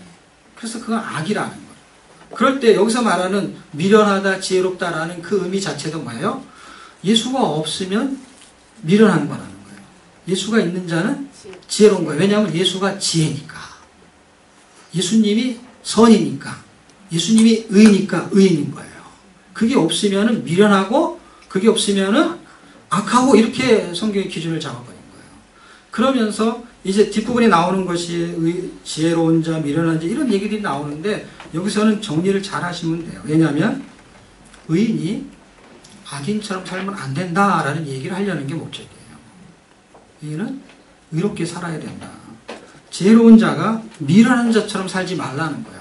그럼 이건 다른 말로 뭐예요? 예수 있는 자가 왜 예수 없는 자처럼 사냐는 거예요. 당신은 예수 그리스도를 통해서 의로운 자가 됐고 지혜로운 자가 됐고 선한 자가 되었고 그리고 하나님을 믿는 하나님의 백성이 되었는데 근데 그리스도인의 삶을 사는 거에서는 왜 의가 없는 악인처럼 사냐는 거예요. 그렇게 살지 말라는 얘기를 하는 거예요. 그렇게 살지 말라는 이야기가 지혜인 거예요. 지혜. 이 지혜를 배우라는 거예요. 왜 예수 없는 사람처럼 사냐는 거예요. 이게 복음이란 말이에요. 복음이 뜬 다음에 삶이 지금 움직이고 있는 거예요. 복음의 삶이. 복음의 삶이 교회 안에서 어떻게 움직이냐면 왜 악인처럼 사냐는 거예요. 왜 지혜 없는 사람처럼 사냐는 거예요. 다시 말하면 왜 예수 없는 사람처럼 사냐는 거예요. 지금 10장 이후는 그렇게 살면 안 된다라는 잠언의 말씀인 거예요. 지혜의 말씀인 거예요. 여러분 사람들이 여러분에게 성경을 물어보면은 잘 몰라도 그래도 뭐 아는 체 하잖아요. 그렇죠? 뭐 이렇게 알려주려고 하고. 부자가 돈이 많은 걸 부자라고 합시다. 부자가 돈이 많은데 가난한 척 할 수 있어요? 없어요? 가난한 척 할 수 있잖아요. 이렇게 명품 옷 안 입고 그냥 가벼운 옷 입고 그리고 돈은 은행에 많아. 먹는 것도 이렇게 검소하게 먹어요. 그런 걸 좋은 말로 뭐라 그러냐면 근검절약, 청빈하게 산다 이렇게 말할 수 있어요. 그런데 예수 믿는 사람이 예수를 절약하면서 살아야 될 필요가 없는 거예요. 예수를 근검절약할 필요가 없단 말이에요. 우리가 예수님에 대해서 뭔가를 알거나 막 가르쳐 주려고 하잖아요. 그걸 그냥 좋은 말로 그냥 아는 채 하는 거죠. 아는 채. 모르는 채 하는 게 아니잖아요. 아는 채. 근데 빌립보서 2장에 보면은요, 예수님은 하나님의 본체시니 이렇게 써 있어요. 맞습니까? 이 사람들이 예수님을 본체 만취한다는 거예요. 본체니까. 본체 만취 하는 사람을 얌체라 그래요. 예수가 있다는 것이죠. 예수가 있는 사람은 예수로 살아야 되는데 그걸 근검절약하고 예수님을 숨겨두고 자기가 사는 거예요. 자기가 살고 어쩔 수 없으면 그때 이제 예수님을 쓰는 것 같아요. 근데 이미 복음은 내가 없어지고 예수밖에 없는 거거든요. 예수님을 나타내는 것이 가장 복된 인생이 되는 것이죠. 잠언의 지혜는 그 이야기를 해주고 이제 마지막 부분, 두 번째 단락에 보세요. 이제 잠언의 마지막 부분에서 음녀가 등장하는데 첫 번째에서는 음녀가 어떻게 등장하냐면 길거리에서 똑같이 외치는 거예요. 유혹을 대놓고 한단 말이에요.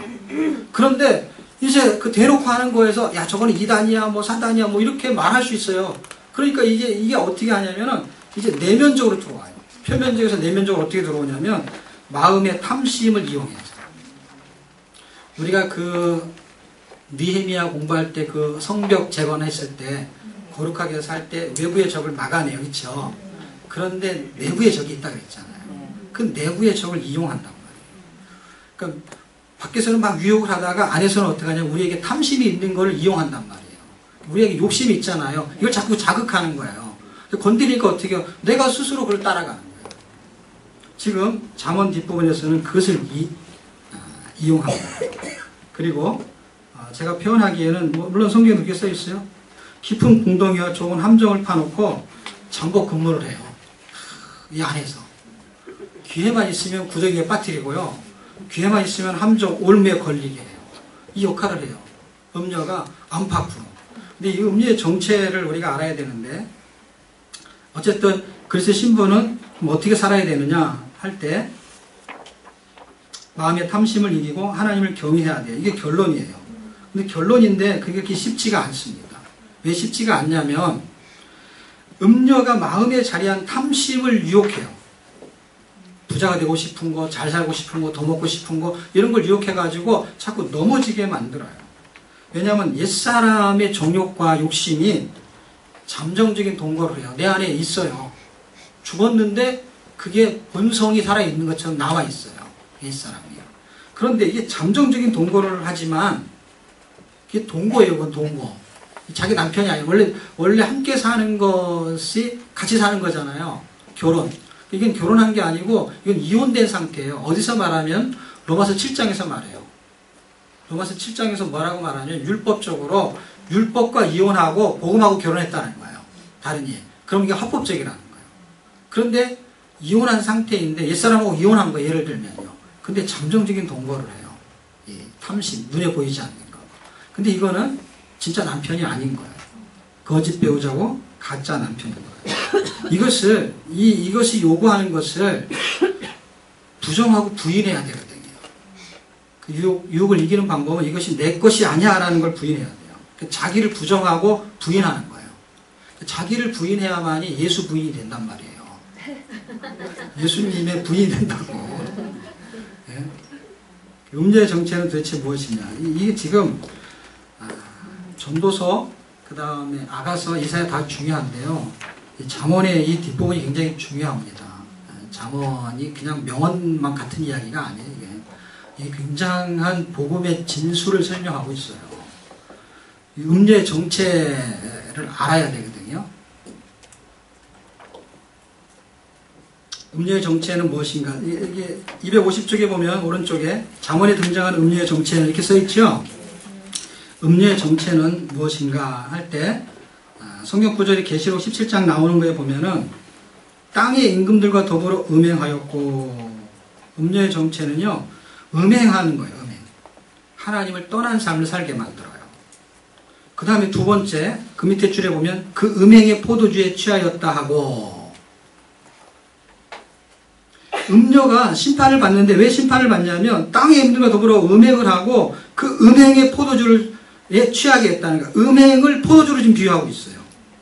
진노의 포도주거든요. 이 계시록에 가면 아주 정확한 설명을 해요. 세상의 문화에 물들이게 만들고 취하게 만든다는 거예요.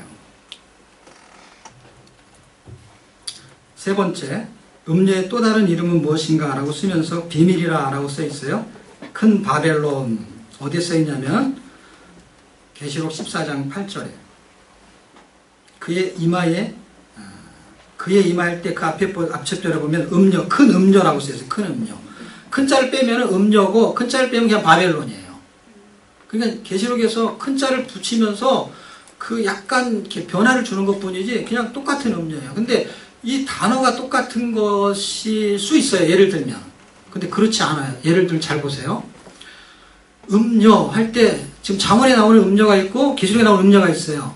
이게 똑같은 동일 인물이냐를 뭘로 확인할 수 있냐면 하는 짓이 똑같으면 동일한 인물이에요. 맞습니까? 틀립니까? 맞아요. 다른 일을 하면은 다른 음녀인 거예요. 다른 음녀. 근데 똑같은 짓을 하면 똑같은 음녀인 거예요. 근데 지금 음녀가 무슨 짓을 하냐면 잠언 읽으면은 포도주를 마시게 한단 말이에요. 포도주를요. 잠언 뒷부분 읽어보시면은요. 그런데 이 계시록에서 이 음녀가 하는 짓이 무슨 짓을 하냐면은 이 음행의 포도주를 마시게 하는 일을 한다는 거예요. 자, 이거를 어떻게 알 수 있냐면 요한복음 8장에 가면은 예수님이 그 유대인들에게 이런 얘기를 해요. 너희의 족보, 예를 들면 너희는 누구 족속이냐 할 때 이 사람들이 다 뭐라고 하냐면 다 아브라함의 자식이라 그래요. 근데 예수님이 뭐라 그러냐면 너는 아브라함의 자식이 아니라는 거예요. 그 출생은 아브라함의 자손을 한 건 맞아요. 근데 하는 짓이 아니라는 거야. 하는 짓이. 네가 하는 짓이 네가 아브라함의 자손이면 아브라함의 행사를 했을 것이라는 거야. 아브라함 같은 일을 해야 된다는 거야. 아브라함이. 네 아비가 아브라함이면. 근데 너는 딱 마귀 자식이라는 거야. 왜냐하면 너는 마귀가 하는 짓을 똑같이 한다는 거예요. 그러니까 출생은 아브라함의 자식이 맞는데 육신으로는 하는 짓은 무슨 짓을 해요? 마귀 짓을 한다는 거예요. 그래서 예수님이 요한복음 8장 44절에 너희는 마귀에서 났고 마귀 자식이라는 거예요. 그리고 요한일서를 읽으면은 세상에는 하나님의 자녀와 마귀 자녀 둘로 구분해 놓고 있어요. 그래서 그 일하는 게 다르다는 거예요. 사는 게 다른 거예요. 알고 봤더니 행사가 뭐예요? 사는 거잖아요. 사는 거예요. 어떤 일을 하고 사냐는 거예요. 직업을 말하는 게 아니에요. 무슨 일을 하냐는 게 무슨 일을. 하는 짓이 꼭 마귀 같은 짓을 한다는 거예요. 근데 아브라함이 행사를 한다는 건 믿음이 있는 일을 한다는 것이죠. 다른 거예요. 근데 이 음녀가 지금 잠언에 읽으면은 똑같은 진도의 포도주를 마시게 하거든요. 독주를 마시게 하고요. 그런데 요한계시록에 보면은 그 음녀가 지금 심판을 받는데 왜 심판을 받냐면 그 짓을 하기 때문에 심판을 받는다는 거예요. 음녀의 포도주를 마시게 한다는 거예요. 그리고 계시록 17장 5절에 나오는 거네요. 세 번째, 음녀의 정체는 음행하게 하고 취하게 하고 세상 나라를 의미해요. 그러니까 음녀가 사실은 그냥 음녀가 아니고요. 세상 나라를 상징하는 것을 의인화한 거죠. 그리고 계시록 14장 8절 읽어보면은 큰 성 바벨론이 음녀의 이름이란 말이에요. 비밀이에요. 그러니까 그 음녀가 바벨론인지를 모르는 거예요. 왜냐하면 성경도 비밀이라고 써놨으니까. 비밀이니까 모른다라는 의미를 해석하는 거예요. 그 음녀가 이 세상 나라를 상징하는 거고, 세상 나라가 상징하는 게 무슨 짓을 하냐면은 사람들을 음행에 취하게 만든다는 거고, 음행에 취하게 만들게 되면 어떤 일을 갖게 되냐면 음행의 뜻은 죄로 인해 인간이 하나님을 떠나게 되고 사탄의 영향을 받게 돼요. 그리고 두 번째, 사탄의 가치를 따르게 되고, 세 번째, 사탄의 문화의 인생의 기초를 놓게 돼요. 그래서 취하게 만드는 거예요. 그래서 가치관이 다르고요, 문화가 다르고요, 영향받는 게 달라요. 말씀의 영향을 절대 받지 않죠. 세상의 영향을 받죠.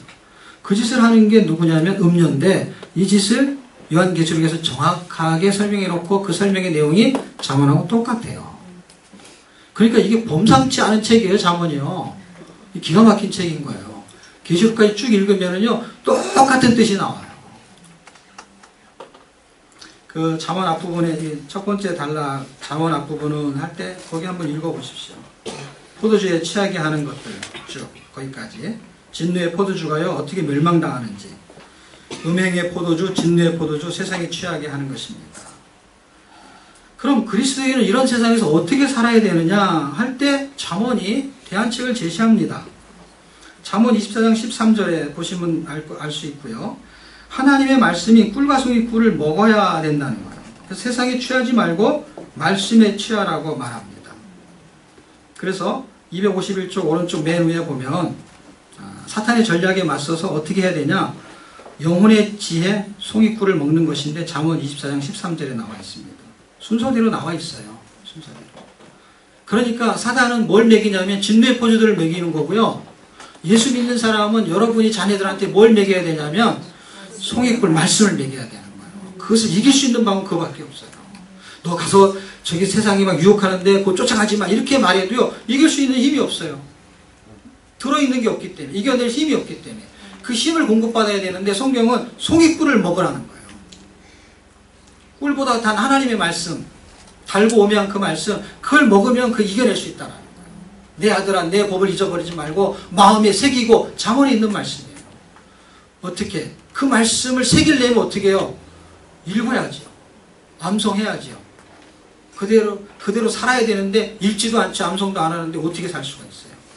기준이 없는데 성경은 이겨낼 수 있는 힘이 말씀이라는 거예요. 이거를 읽히라는 것이고 읽어야 될 분명한 이유가 있는 거예요. 그래서 잠언을 잘 읽으면 내 아들아 내 아들아 이렇게 써 있어요. 지금 우리가 우리의 자녀들한테 말씀을 읽히지 않으면 이 세상은요 안팎으로 유혹한단 말이에요. 우리도 넘어지기 쉬운데 우리의 자녀들은 더 빨리 넘어지죠. 세상의 유혹에 달려가고 있는 겁니다. 그런 비밀을 설명해 주고 있습니다. 말씀에 취하려면 그럼 어떻게 해야 되느냐 할 때 술에 취하는 걸 비유를 드는 거거든요. 왜냐면 이 진노의 포도주도 뭐예요? 포도주 독주를 설명해요. 두 가지. 근데 이 설명이요 구약 성경 어디서 되어 있냐면요 이사야서 미가서에 되어 있는 거 아십니까? 포도주와 독주에 취했다 이렇게 써 있어요.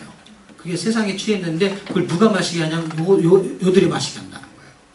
거기에는 그냥 포도주와 독주에 취했다만 써 있어요. 근데 여러분이 잠언과 지금 제가 설명한 계시록을 이해하고서 나중에 여러분이 이사야서나 미가서 읽을 때 그 부분이 나오면은 그들이 어떤 게 취했는지를 딱 알 수 있게 되는 거예요.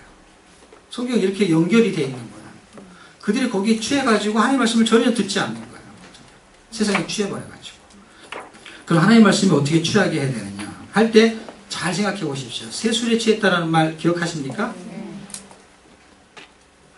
술로 설명해 여기도요. 사도행전 2장에 그렇죠. 그랬을 때 새술에 취했다라는 건 성령을 말하는 거고 성령에 취하는 건 말씀에 취한 거고 동일성을 해석할 수 있습니다.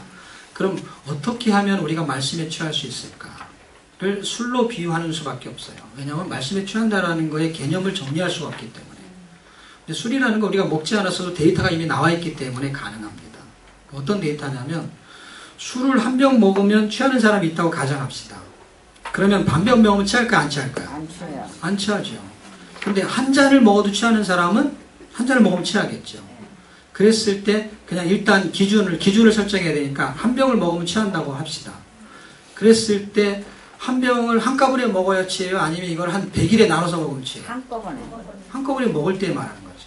한 방울씩 1000년을 먹으면 취할까요? 안 취할까요? 안 취해요. 나는 술을 맨날 먹어도 안 취해. 나는 지금까지 한 1000년, 내가 한 2000년 살았다고 치고 1000년 동안 술을 먹었는데 안 취하더라고. 어떻게 먹었을까요? 한 방울씩 먹는 게 하루에.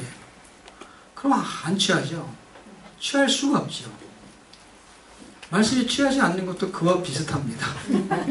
성경을 한 장씩 어느 천년에 취합니까? 평생을 성경을 읽었는데 취할 수가 없어요. 성경을 소설책을 하나 읽어도 한 번에 읽어야 그게 무슨 내용인지 알지. 그거를 그냥 한 10년씩 읽으면은 그것도 소설이 무슨 무협지 큰 거 그런 거 말고 뭐 김동리의 뭐 감자 뭐 이런 거 단편 소설 이렇게 얇은 거 이걸 10년 동안 읽으면 10년에 걸쳐서 로마서 해봐야 16장밖에 안 돼요. 이거를 무슨 고고학 다루듯이 그렇게 읽을 필요가 없는 거예요. 성경을 쭉쭉쭉 읽어버리는 거예요. 제가 이런 글을 왜 쓸 수 있냐면 성경을 쭉쭉 읽으니까 계시록에 보인 거예요. 이걸 연구하려고 연구를 만약에 했으면 아마 머리털 다 뽑혔을지도 몰라요. 근데 이걸 그냥 읽다 보니까 음료가 요한계시록에 나오는 거예요. 그 독주, 포도주가 나오는데 진노의 포도주트를 밟는다 그래요. 성경에 보면은요. 그래서 밟아가지고 죽는데 그들이 죽는 피를 설명하는 거예요. 그 빨간색이 피예요, 피.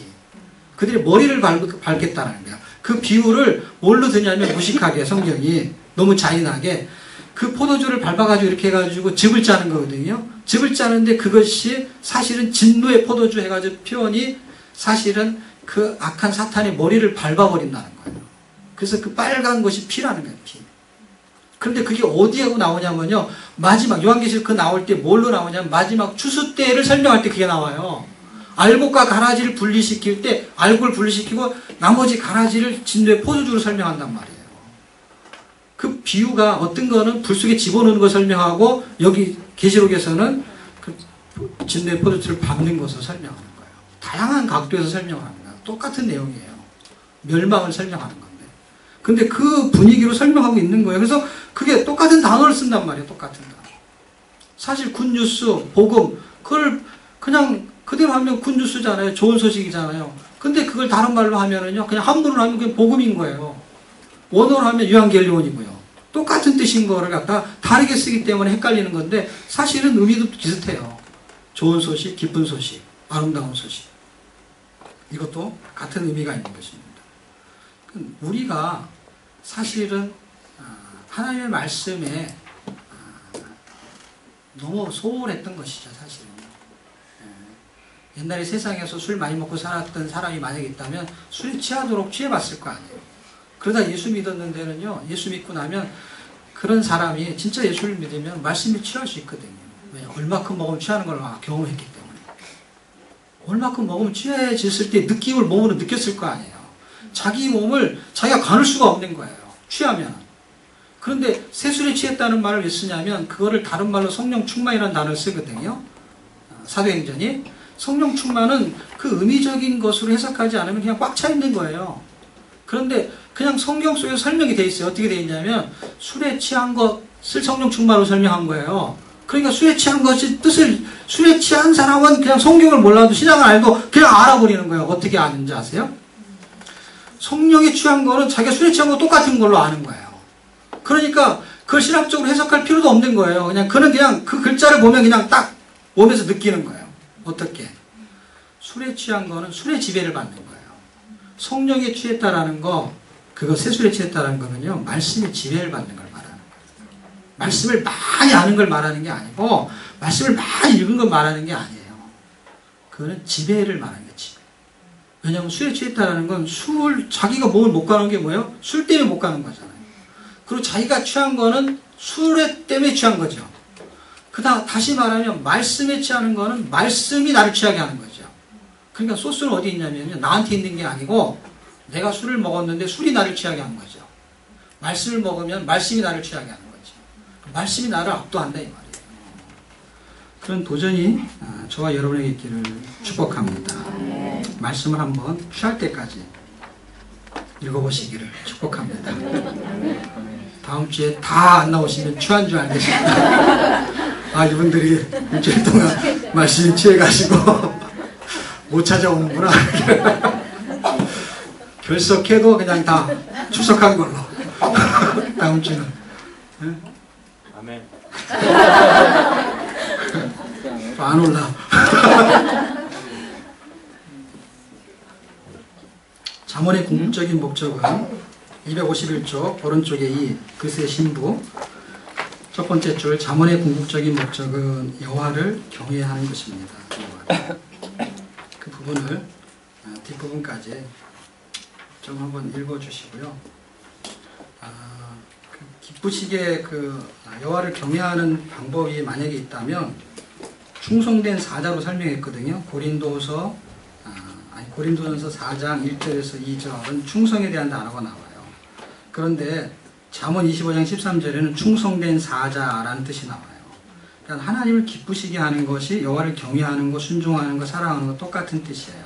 그러니까 하나님을 기쁘시게 하는 거는 사실 충성된 사자, 하나님의 마음을 시원하게 해드리는 거거든요. 그래서 하나님의 마음을 너무 답답하게 하는 것 같아요. 하나님 답답해.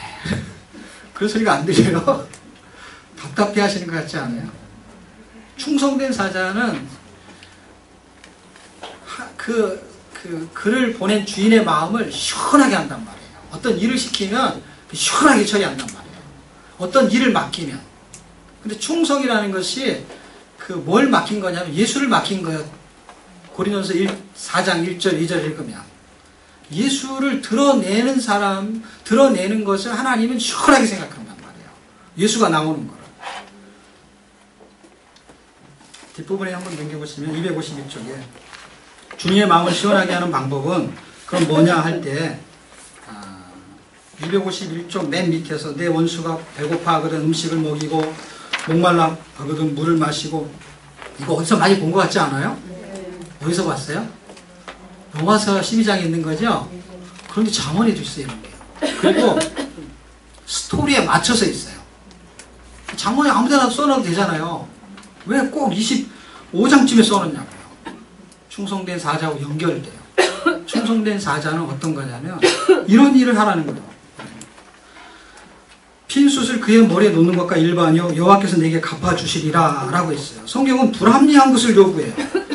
환난날에 진실한 자를 의뢰하는 거 25장 19절, 마음이 상한 자를 돌보는 거 25장 20절, 원수를 먹이고 마시게 하는 거 25장 21절, 25장 19, 20, 21이 무슨 얘기냐면 충성된 사자는 하나님의 마음을 시원하게 하는 그 방법이 있는데 이런 거라는 거예요. 근데 마지막 게 심상치 않아요.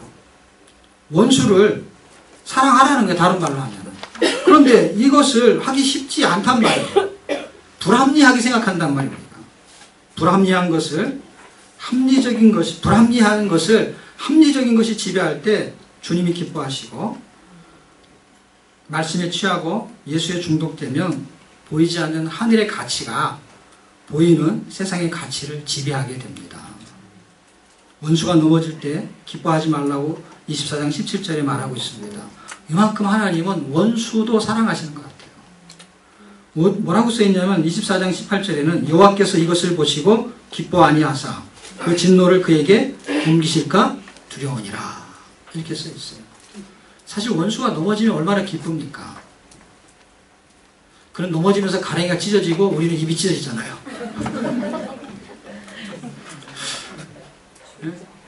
그런데 하나님은 그거를 보시고 기뻐하지 않는다는 거예요.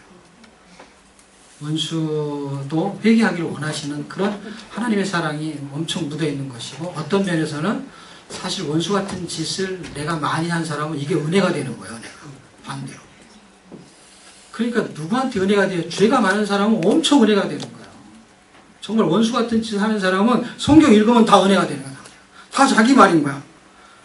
자기가 지금 배고프고 원수 다른 사람한테인데 이 말을 들으면 누군가 나한테 먹을 것을 먹여야 되는 거야, 이게. 그리고 자기가 넘어지고 쓰러질 때도 하나님이 자기 편을 들어주는 것 같아. 사실 우리가 원수 같은 짓을 많이 했는지도 모르거든요. 그런데 이상하게 자기의 상태를 잘 파악하지 않고 다른 사람이 나를 힘들게 하는 부분만 쳐다보는데 그 사람이 나를 힘들게 한 게 분명히 있겠죠. 근데 나는 다른 사람을 더 많이 힘들게 한 거는 기억이 안 나고, 그럴 수도 있는 것입니다. 이거 지금 다 한 거고요. 지금 이거 보면서 하다가는 못할 것 같고요. 그냥 전도서 책으로 봅시다. 253쪽.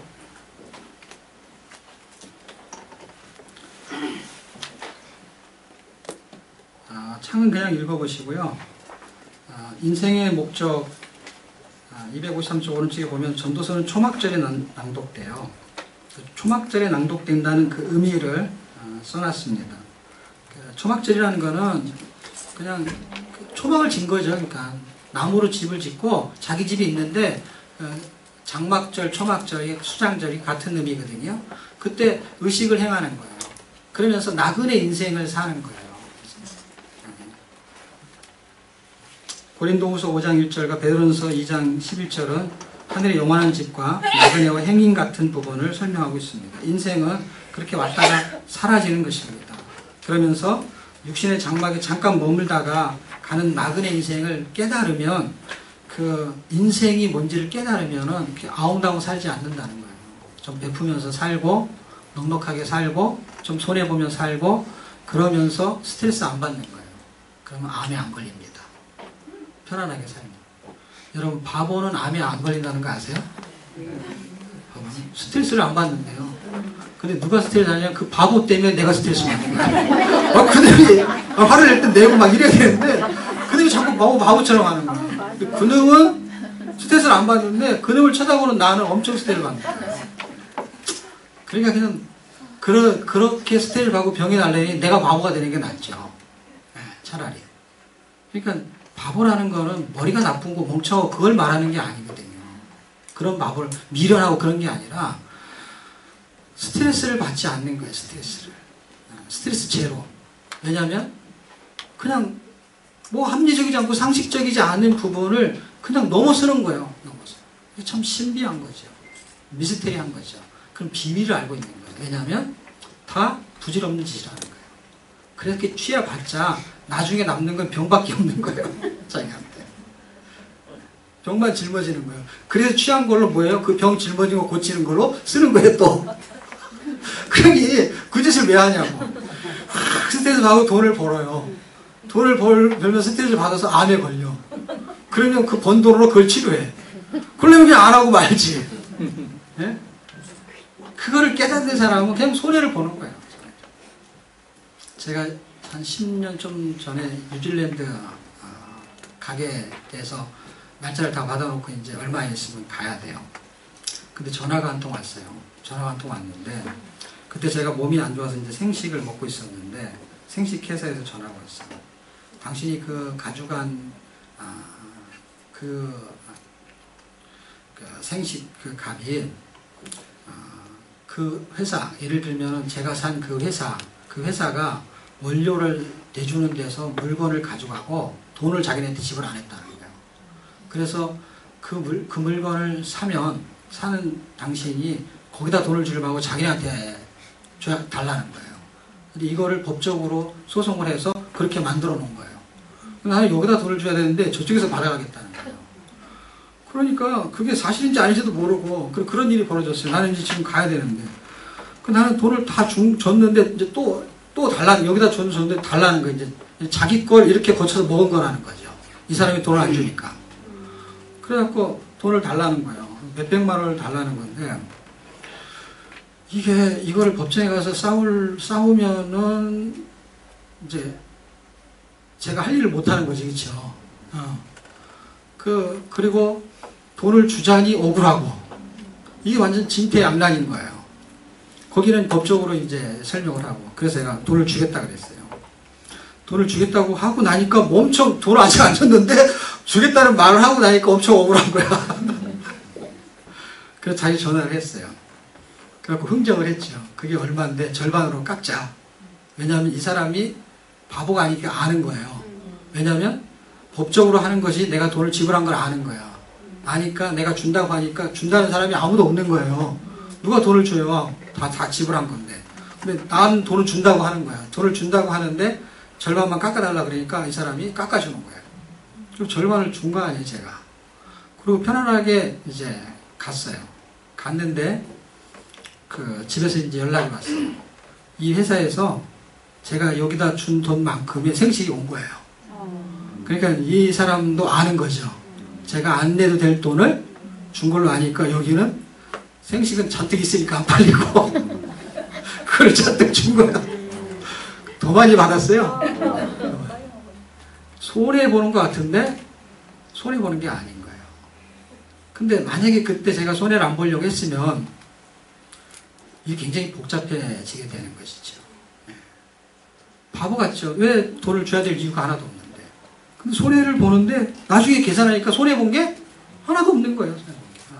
왜냐하면 자기들끼리 다 아는 거예요. 왜냐하면 돈이 들어간 걸 아니까. 그런 것처럼 우리가 인생을 살 때에 인생이 뭔지를 깨닫게 되면 살만한 가치가 있는 거예요. 손해보면. 제가 그 말통이라는 걸 이번에 무료로 하거든요. 무료로 하니까 사람들이 많이 오는 거예요. 많이 오는데 무료로 하니까 사람들이 왔다 갔다 하는 거예요. 해야 되나 말아야 되나. 무료로 하니까 신경질이 나는 거예요. 아, 이게 고맙게 우리 생각이라면 고맙게 생각을 해야 되잖아요. 고맙게 생각을 하는 게 아니라 그냥 뭐 다음에 하면 되지 이렇게 생각하는 거야. 편한 대로 왔다 갔다. 그래서 제가 화가 나서 다음에도 또 무료로 하려고 그래요. 근데 그 다음에는 이제 돈 얼마 받으려고 해요. 왜냐하면 관리가 안 되는 거예요. 사람이. 아무 때나 왔다 갔다 하니까. 그래서 이제 한 번 더 1월에 시작하는 6기는 한번 무료로 한 번 더 하고 그리고 그 다음에는 그 전에 우리가 돈을 받았어요. 원래 받았던 금액을 받아도 남지는 않아요. 쓰고 나면 없어요. 그런데 그래도 그 사람들이 몇만 원이라도 내면 그래도 또 성실히 하는 게 있더라고요. 큰 돈도 아니지만 그런 것처럼 그거는 돈 때문에 못하는 건 아니니까 그런 부분들을 제가 보면서 생각을 본인이 정리하는 거죠. 본인이 정리하면서 베풀 수만 있다면 그것은 갚아주신다고 써있잖아요. 성경에 써있잖아요. 이게요. 아까 읽었잖아요. 252쪽 여호와께서 갚아주시리라. 하나님이 갚아주는 경험 제가 많이 했거든요. 저는 돈 한 푼 없이 외국에 가서 1년 동안 살았거든요. 1년 동안 살면서 영어도 못하지, 핸드폰도 없지, 차도 없지, 집도 없지. 그런데 1년을 살았어요. 여행 가방 하나를 일주일 분량, 한 3개월 분량인데 가방 하나 가져갔어요. 우리 큰딸하고. 큰딸이 그때 초등학교 5학년 들어갈 나이. 가져가가지고요. 가서 제가 성경 읽고 성경 가르친 것밖에 없어요. 그런데 먹여주고 재워주고 우리의 3개월 공립학교 학교 보내주고 그래서 뉴질랜드에서 호주까지 가서 호주에서 8개월 있고 사람들은 영어 공부하러 간 줄 알아요. 근데 영어 공부한 게 아니라 성경만 읽었거든요. 근데 하나님이 다 채워주시고 올 때는요 선물을 얼마나 많이 줬는지요. 이민 가방을 빌려가지고요 이렇게 해가지고요 둘 다 그래가지고 그냥 가득 채워가지고 왔어요. 그러니까 하나님이 돈 없이도 1년 동안 살게 하셨어요. 먹을 거 입을 거. 근데 가보세요. 연락할 길도 없죠. 아무것도 할 수 없죠. 그런데 와서 성경 읽고 있으니까 사람들이요. 목사님 여기 이런 데 오면 여기는 가봐야 돼요. 그러면서 사람들이 구경시키는데요. 여행을 다 갔어요. 자기 차로 구경을 다 시켜줘가지고. 그래가지고 안 가본 데가 없어요. 뉴질랜드 있을 때도 다 가보고 남섬 북섬 호주에 있을 때도 시드니도 2번이나 가고 한 번은 차로 가고 한 번은 비행기로 가고 코스타도 가고 그리고 골코스타라는 데가 휴양지거든요. 거기서 또 멀리 가면은 뭐 여러 구경할 데가 많거든요. 거기 다 구경시켜 주는 거예요. 그래 여행하러 간 것도 아닌데 여행도 다 하고 먹여주고 재워주고 여행시켜주고 사진 찍어주고 올 때 선물 주고 가방 빌려주고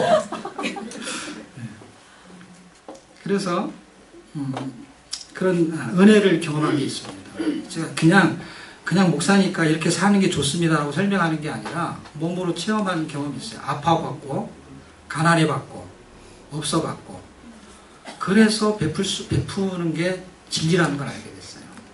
나누고 사랑하면은요 그게 인생을 알면 결국 뭐하고 연결되냐면 사랑하고 연결이 돼요.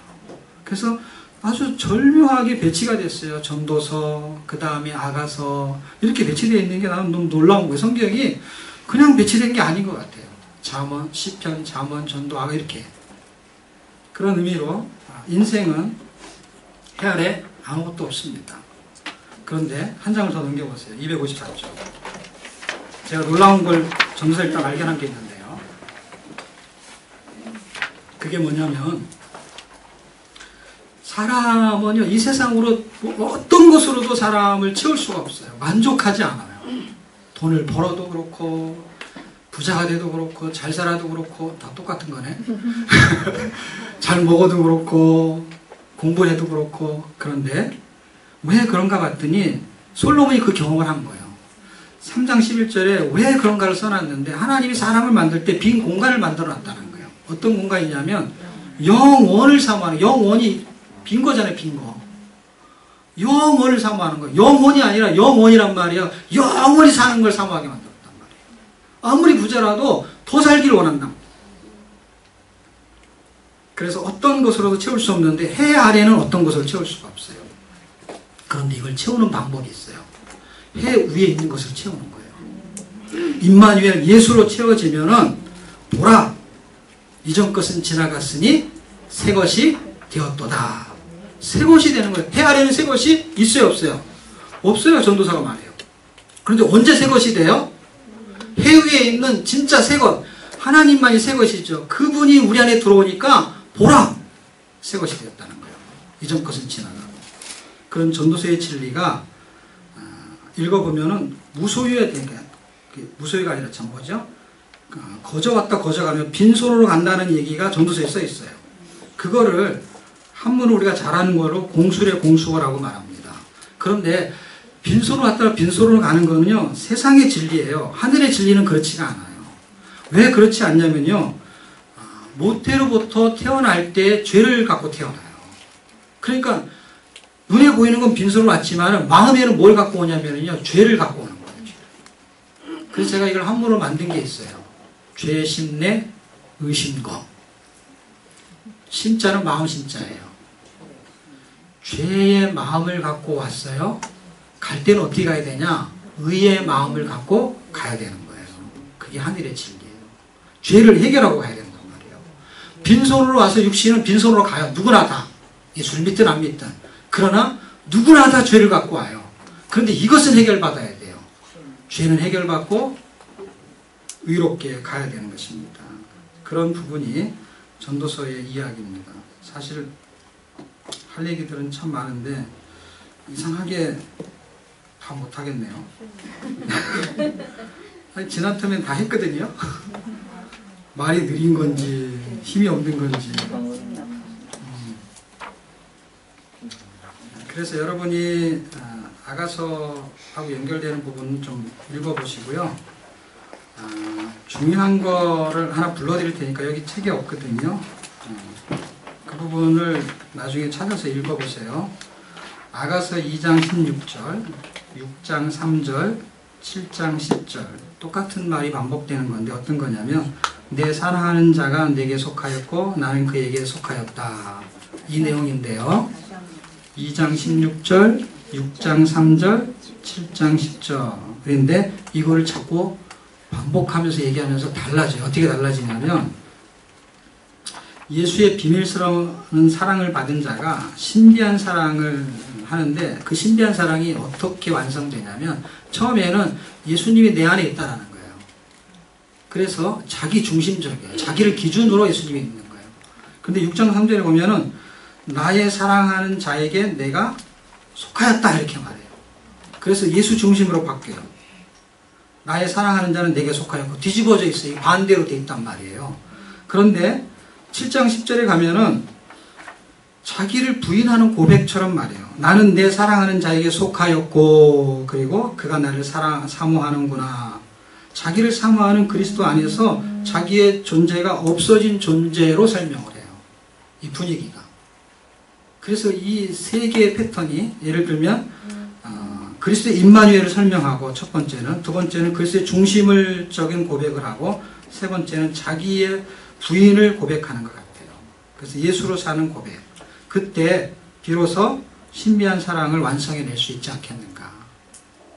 내가 그리스도 안에 있고 그래서 내 안에 있는 건 맞아요. 그런데 누가 중심을 갖고 있냐는 거예요. 그럴 때 중심은 예수님인데 그 다음에 나는 어떻게 되냐. 나는 없어지는 거예요. 그런 이야기가 아가서의 마지막을 장식하고 있고요. 이사야서를 조금만 보고 마쳐야 될 것 같아요. 이사야서에는 256쪽에 흐름을 간단히 설명할게요. 두 개의 단락은 이해가 됐죠. 39장까지. 근데 이게 흐름도가 있어요. 어떤 흐름이냐면 1장에서 12장이 중요한 서론인데 자기 백성을 죄에서 구원하는 이야기가 12장까지 이야기예요. 구원이에요. 구원. 자기 백성을 죄에서 구원해요. 근데 13장에서 23장은요. 우상을 섬기는 이방 나라를 심판해요. 그러니까 이건 심판이에요. 12장까지는 뭐라고요? 구원이에요. 23장까지는 심판이에요. 그런데 그 심판이 그렇게 끝나는 게 아니라 어떻게 끝나냐면 우주적인 심판으로 끝나요. 종말적인 심판. 그래서 24장에서 27장은 우주적, 종말적 심판이에요. 이 세상을 완전히 심판한다는 거예요. 구원과 심판을 지금 설명하고 있는 거예요. 그런데 28장에 39장은 무슨 얘기냐면 에돔은 반드시 멸망한다는 거예요. 근데 이스라엘, 하나님이 택한 백성은 반드시 회복된다는 거예요. 그래서 28장에 39장의 이야기는 택한 백성은 반드시 구원받는다는 거예요. 구원으로 끝나요. 구원과 심판으로. 그리고 40장에서 59장은 복음이 있는 자는 복음을 전한다는 거예요. 복음을 전하는 이야기예요. 60장에서 66장은 복음이 있는 자는 복음으로 살게 된다. 그래서 그리스도와 하나님과 연합하는 이야기도 해요.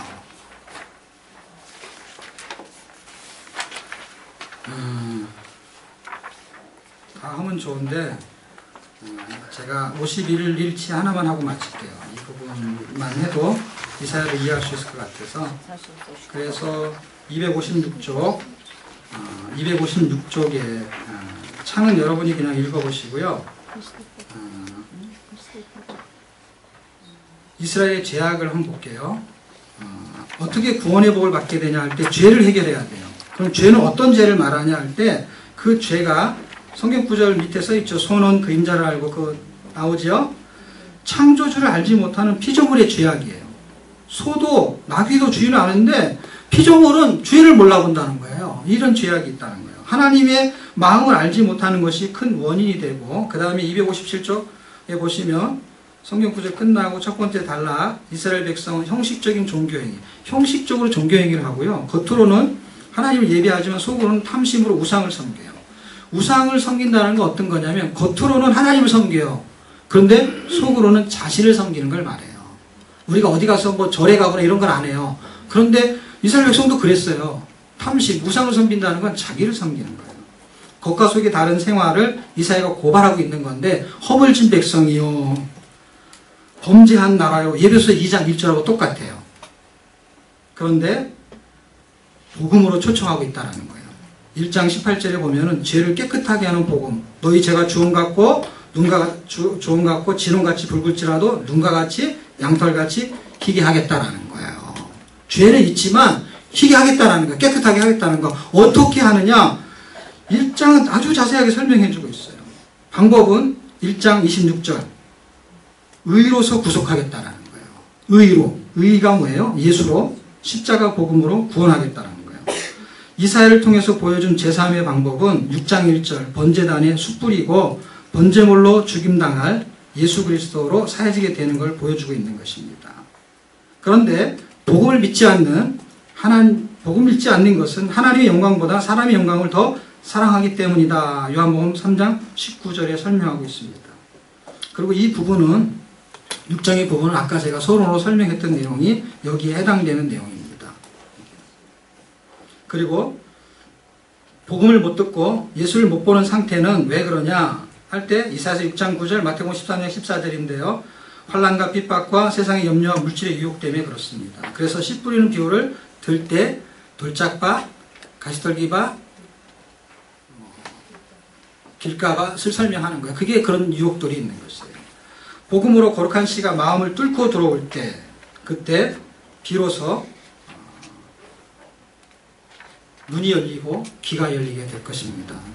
저와 여러분이 이렇게 성경을 읽는 동안에 하나님의 말씀, 거룩한 이 씨가 우리의 마음밭에 잘 안착이 돼서 성경을 보는 눈이 열리고 예수님의 말씀이 들리는 귀가 열리기를 주의 이름으로 축복합니다. 여기까지만 하고 기도하겠습니다. 제가 기도하고 마치겠습니다. 하나님 은혜를 감사합니다.